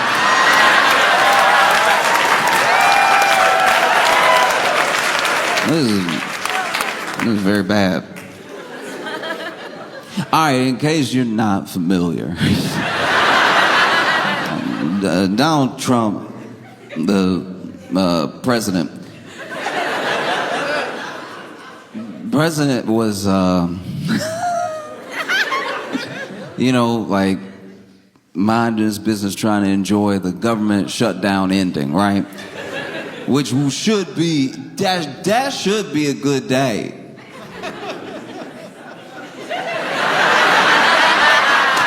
It should, you know, you shut down ended and everything. And so, you know, he got signed the thing and he has everybody in the office and stuff. And the night before, looks like the House Dems released these 3 emails that were from Epstein's estate. So it's different. It's different from like if something was subpoenaed and it's not like something that was like sealed and then is being released. This, I think, works differently where it's just from the estate, right? And so then they release these 3 emails, and the 3 emails are not, they're not Epstein talking to Trump. They're Epstein talking about Trump.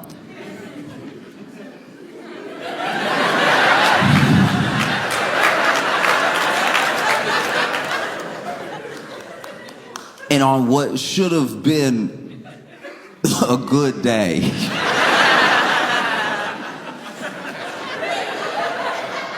All right, the best way I could describe what happened is I went to a birthday party, and at this birthday party were a bunch of different friend groups. Like, I shouldn't say a bunch, like 2 friend groups. But I don't know if you've ever had this in your life where you have this person who you're friends with who has a bunch of friends, and then you have this other person you're friends with who has a bunch of friends. But it's enough people in general, whether it's because of school or because of work or whatever, it's enough people in general that the people that know them, eventually there's an overlap of people who are friends with this person, but hate each other. Like they hate each other, or they hate the other friend, but they're part of this friend group, hate the other friend, right? So I was at one of those birthday parties. I was at a birthday party for someone, and the person who hated him the most came to the birthday party. They came because they were invited by our least thoughtful friend, and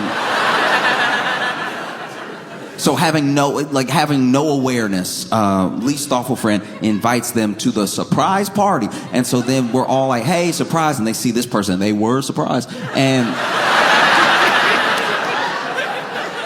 then everybody's waiting for something to pop off, and nothing ever did, because they hate each other. Like, ooh, they hate is under. It's below the heart. It's behind and underneath. They hate from like the diaphragm, I think. They hate so much. They hate him. Anyway, so they hated the birthday boy a lot. Like, ooh, I wish I hate you. And so then they bring out the cake, and the cake got like one of the candles for every year, and they getting up there, so it's enough candles to light up a room, and put it down. Birthday boy blows them all out. They cut up the cake. We're all chatting and everything in different rooms and stuff. And then the one that hate him, right, leans over to me, and he's like, before everybody, was like singing happy birthday and everything, before they like brought out the cake and stuff, I farted in the cake.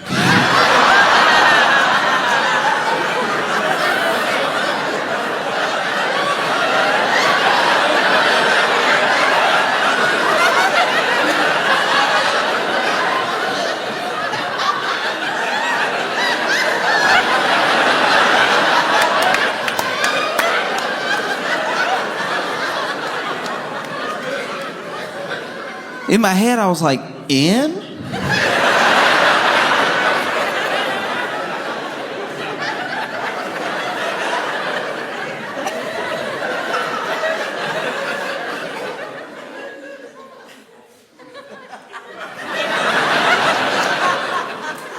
In just assumes a level of power that Normally you'd say on, but whatever. And that is what the House Dems did to Trump on the day. It's supposed to be, it's not his birthday, but it's supposed to be a good day. And shutdown is ending. It's supposed to be good for, it's supposed to be good day. And so then you see in these emails, they're just not good at all. And it's not like, this is why I would be mad if I was Trump. Because it's not even Epstein talking to Trump, it's Epstein talking to somebody else about Trump, right? So it's the equivalent of like, you at home, and your friend did something, got caught, and then your friend comes to your house with the police. Your friend come to your house with the police and goes, hey, come on out, they got us.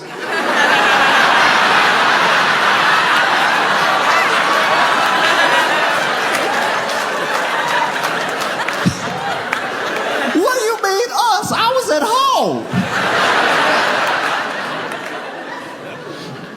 Because the email doesn't even like one of the main ones that was making the rounds on the news doesn't even like implicate Trump in anything. It just implies that Trump knows something that Epstein knows about what Epstein did that is very bad.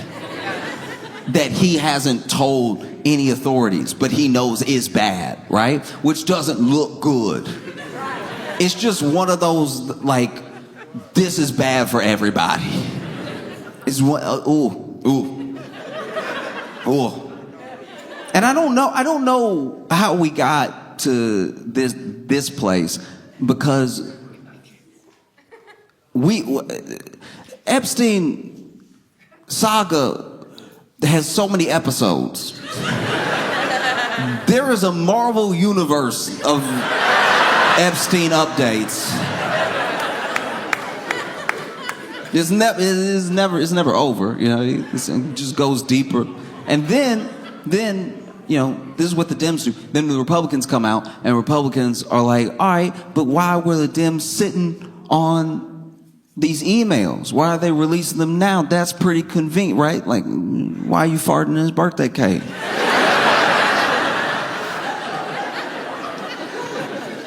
And then, I suppose, to try to show transparency, to try to be like, we're actually the party that wants to get to the bottom of the Epstein thing the most, the Republicans release 20,000 pages.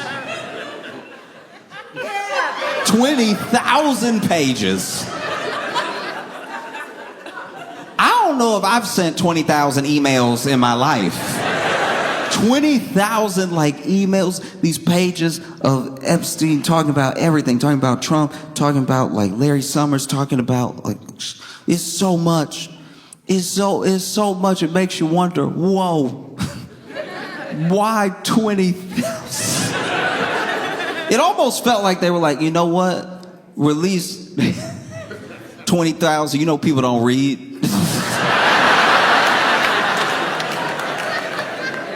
They won't read it. It turns out people are pretty interested in reading. It turns out if it's an interesting enough novel, people will dive deep into the reading.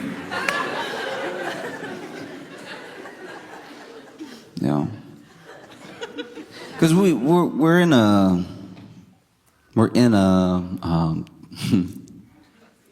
stressful time where it doesn't feel like things fully matter. Like there used to, back in the day, there was shame.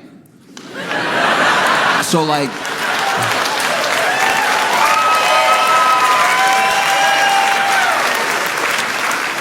if you were in public office, if you were in public office and you did something, or somebody accused you of something, or like sometimes it didn't even have to be anything. There was enough shame that you would resign, or you would retire from politics in shame because we had shame. Like people had more shame, right? And I don't know, I'm not gonna blame all of it on like social or influencer culture or anything like that, but we have more people than ever that we know about in our own little pockets, right? We have more people than ever that are involved in scandals.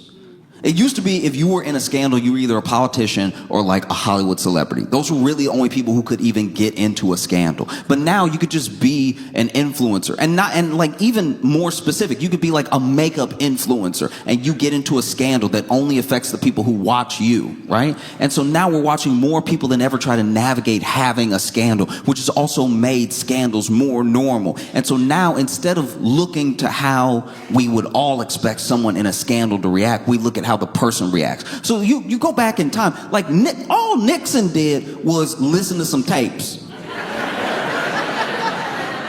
Like when you really sum it up, it's like, yes, the spying and the blah, blah, blah. But it's like Nixon himself, like just Nixon, listened to a garbled tape that was of no consequence, really. It was like, that man resigned over. And I know he did plenty other stuff besides. I'm just saying, like, the thing that when we think of Watergate, when people even really think about what Watergate is or what it meant to people, it was the scandal of like the government spying and like how the opposition treats each other and everything like that. But when you really look at Nixon, I'm not taking up for Nixon at all. I'm literally just saying that when I watched the documentary, it sounded like he resigned over.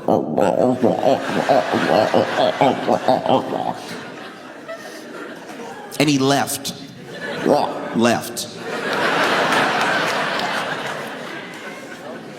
And now there's like a scam. There's something happening. And obviously everybody puts it on Trump specifically, and he is our version of it, but it was happening all around the West before this. Like it was bubbling up. Everything does not revolve around this man. There was something that was happening in lots of different places where politicians were realizing how much they could stress test the trust of the general public, right? Like you even look at Canada with Rob Ford.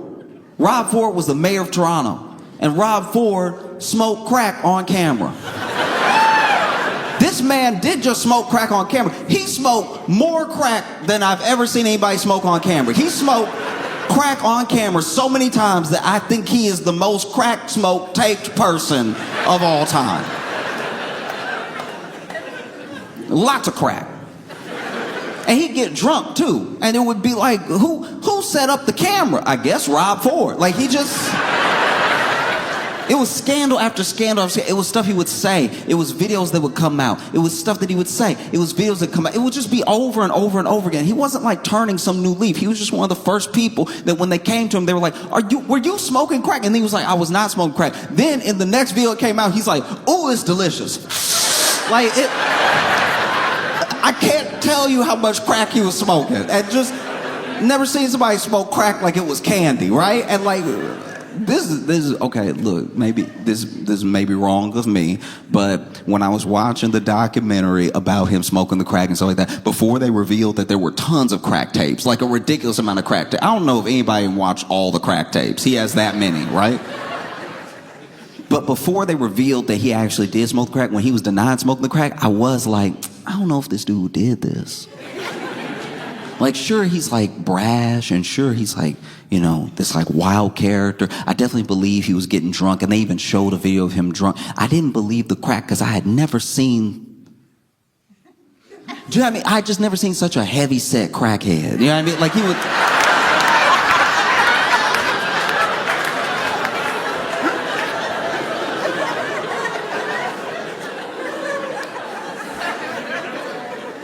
I'm just saying, like, he had that plausible deniability from me, because every crackhead I'd ever seen was petite.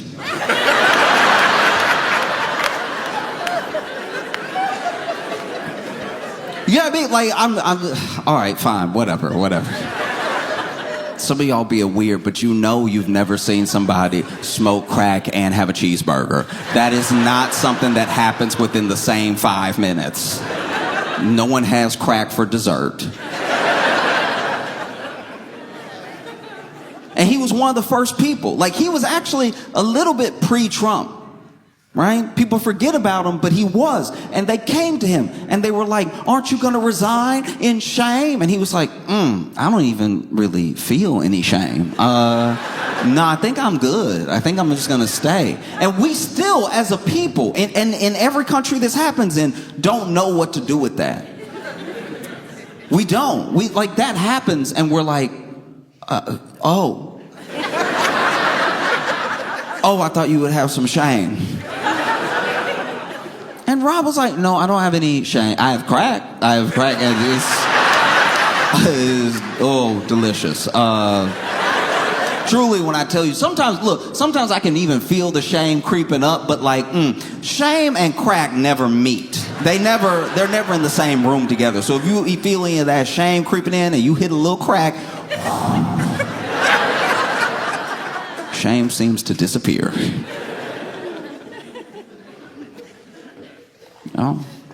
Because now you even look at like with like influencer culture, there used to be this thing, like let's take it all the way back, right? Let's take it all the way back to maybe like the 80s or 90s, where if a tape came out of you in some sort of lewd act, it was immediately shameful. It was like immediately the thought process around it. I'm not even saying whether or not that's right. I'm saying that's what people did. Okay? And now you fast forward to today and something will leak. Maybe someone's nudes leak, maybe a video of them leaks, and then we wait for the person to react to know if we feel shame for them. Or if we try to shame them. It's all based off their reaction. We look to them to know what to do next. So if something happens, if a tape goes out, if some nudes leak or something like that, and the person's like, oh yeah, that's what I look like. We're like, oh, okay, all right, wow. And not across the board. I'm just saying that becomes the sort of general understanding. But then if that person's reaction is, oh no, you saw me naked. We'll be like, oh, we did.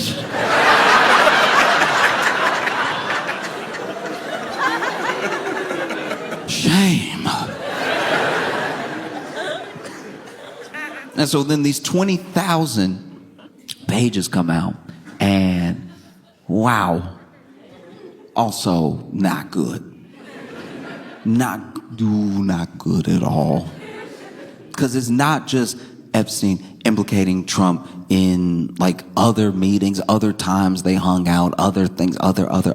It's also like Epstein talking real nasty and bad about Trump.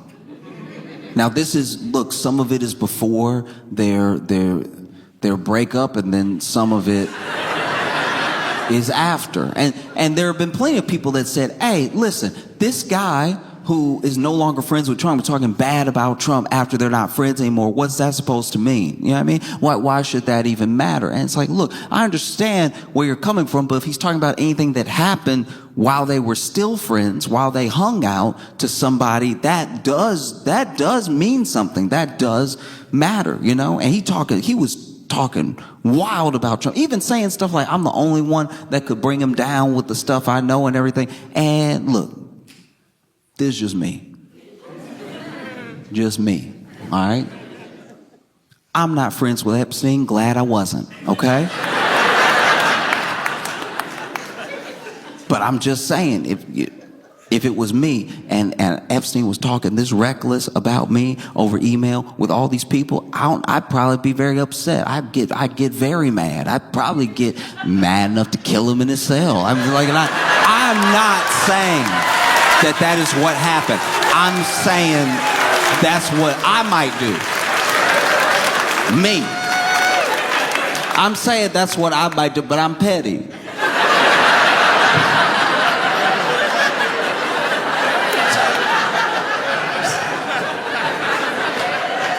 You know? I didn't let you stay in my house and everything. You talking crazy about me in these emails. No. You gotta go. There's gonna be a missing minute in the video.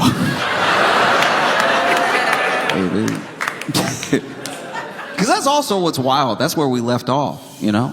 Remember where we left off, where there was a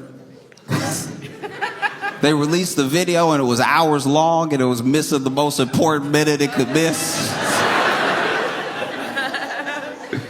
Yeah. Remember when there were like no files? Remember when Pam Bondi was like, look, there's no files. Don't listen to your memory.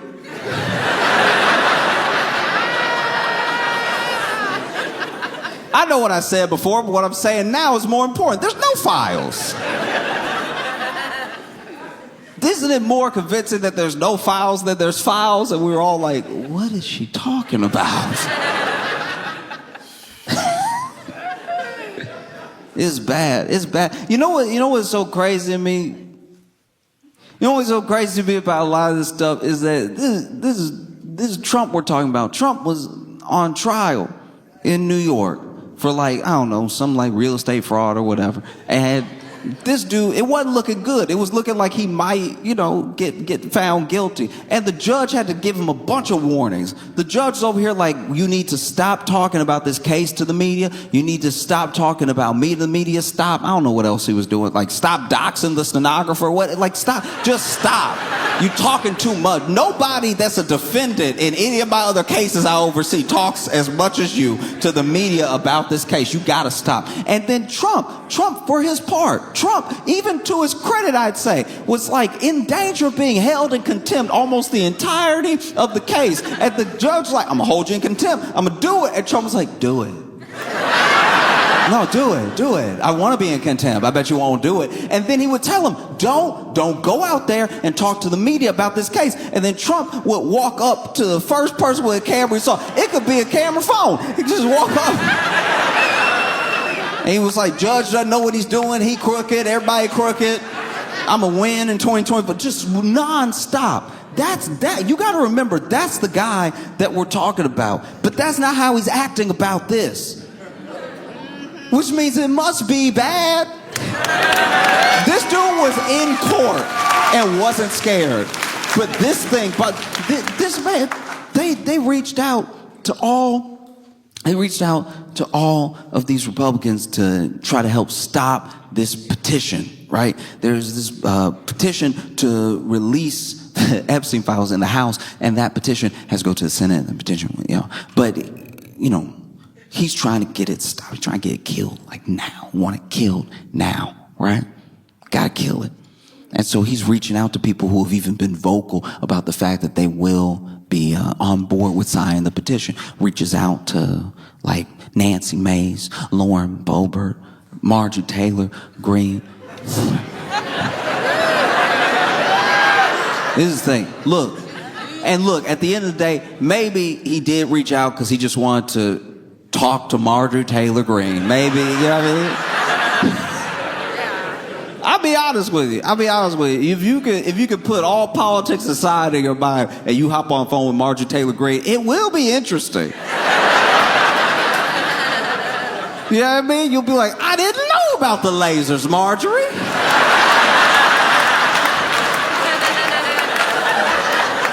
If I was ever on the phone with Marjorie Taylor Greene, you know what I would do to keep her on the phone? I would every couple sentences, I'd just go, oh! Let her think she was blowing my mind. Throw in a really every now and again. Calls Marjorie Taylor Greene. Apparently none of them are having it. Apparently. Lauren Boebert even was pressured so much to not sign the petition, she was like, it must be worse than I thought. Y'all barely talk to me.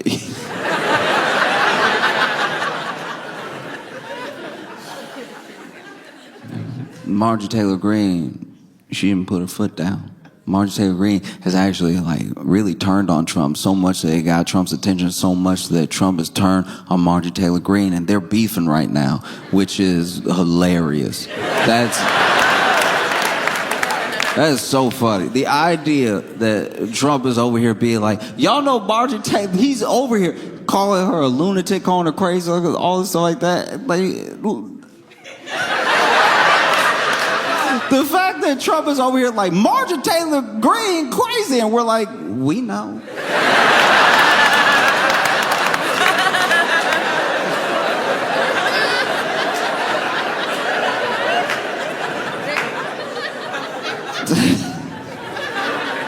That's wild for... What other revelations you got?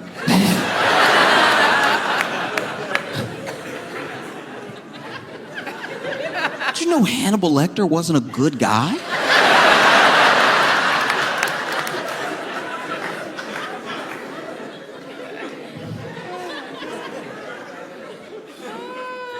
I'll tell you as well why Trump's not having a good week. You know, there's been interviews, and there's just been a general discontent with some of what's happening in the country. You know, Trump ran on America First. It's supposed to be Americans first. It's supposed to be America first. But what is happening? And what place is America in? It doesn't seem like there's a one in front of it. You know? Because people point to, you know, how ruthless in the shutdown things got with Snap, how people are treated in the country, how America First just sort of feels like a slogan. It doesn't feel like it's really in the agenda. It doesn't feel like what's really happening and everything. And so then you see members of the MAGA movement turning on Trump. And maybe not fully and maybe not forever, but it is like happening. There's a swell of discontent with what he's been doing, how the country is right now. There were so many things that were supposed to be fixed on day one. You can talk as much as you want. He's very good at campaigning. He's not good at governing.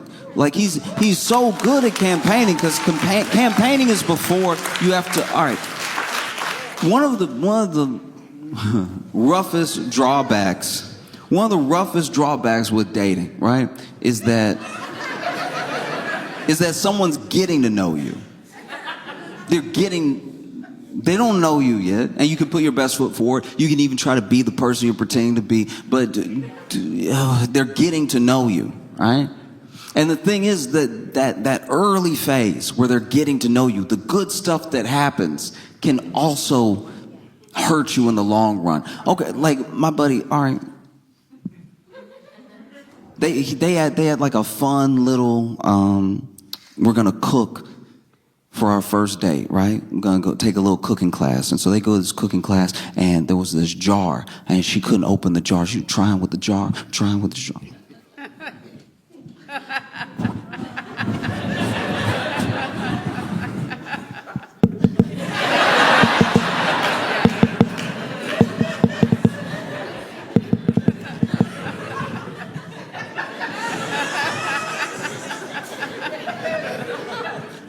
jar. And you can even tell that she was kind of loosening it, but finally she handed it to him, and he goes immediately, right? Which is great. You did it. But now you gotta be strong enough to open jars. It looked like that's what you do.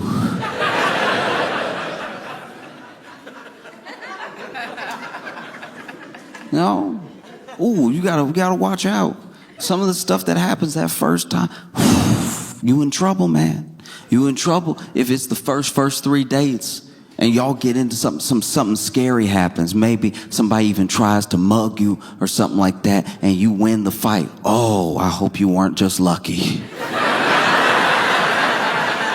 I hope you weren't just lucky, because now my man fight, all right? She gonna tell everybody her man fights. She might even start a couple fights for you. Oh, you want my man to come over here and handle you? In the back of your head, you're like, look, the mugger slipped in a puddle. I mean, I just grabbed the purse back. That's all I did. And like dating to being in a relationship is like what campaigning is to governing. It's wild even to watch some people's reactions. There are some people who have some truly insane and disgusting reactions, or just reactions that are meant to confuse. There are so many people that are like, why didn't the Dems release all this stuff years ago when Biden was president? And it's like, all right, this is the way that records work. There are some things that you could just release outright, like things that maybe you get from an estate or something like that. But then there are things that are part of an investigation, which as long as that investigation is going on, as long as that court case is going on, you can't just release those things to the public. Now that some of these things have been set to rest now, like, obviously like Ghislaine is in jail and everything. And then there are other parts of documents that get redacted either because they're part of a potential ongoing investigation or it's to protect the name of a survivor of the abuse or something like that. There's all these different reasons that you could have for when you release things on whatever schedule. But even when people make that sort of argument, I'm like, wait, I can't tell. Are you mad that they are released? Like, what? I don't even know what that's meant to accomplish. Why didn't the Dems release it sooner? It's like, all right, it's out now. Isn't that what we're talking about? That's insane. That type of logic would never hold up in like court. You'd never be able to go to court with like, look, if the police care so much, why didn't they catch me sooner?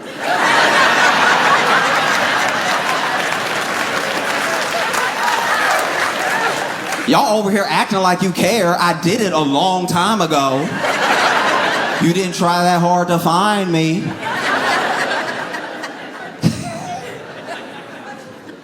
Oh. You see so much of this stuff happening, and you're like, wow, every day he try to move on.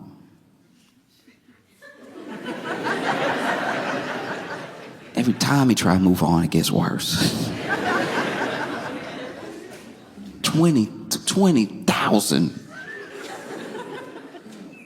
And 20,003 emails.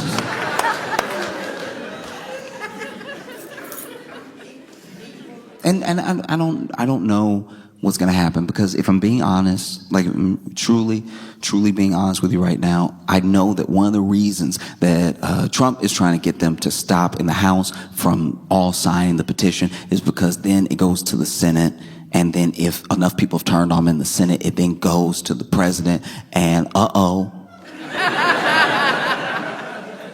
he is the president, which means he would have to, and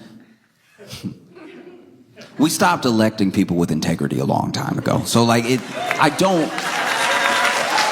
don't expect, like truly, I don't expect Trump to sign something that is basically dry snitching on himself. I don't think that would happen. Dry humping.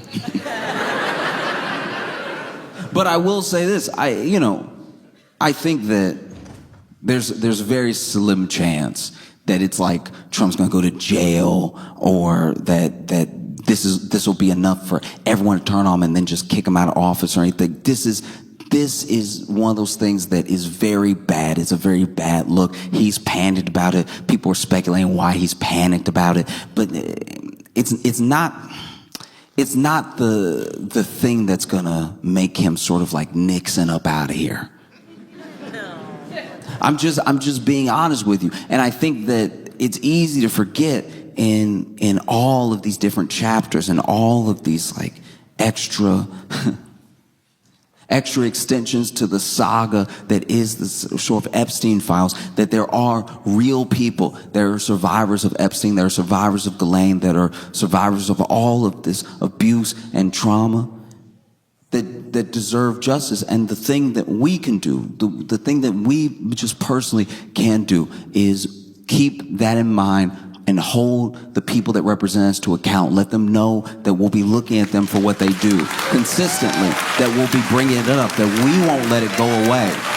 It won't be over just because it falls out of the news cycle. It will not go away. It won't be over. And I think the only thing that we can do as individuals, but collectively together, is just keep farting in his cake as often as possible. Chattanooga, y'all been fantastic. Thank you so much. I appreciate you.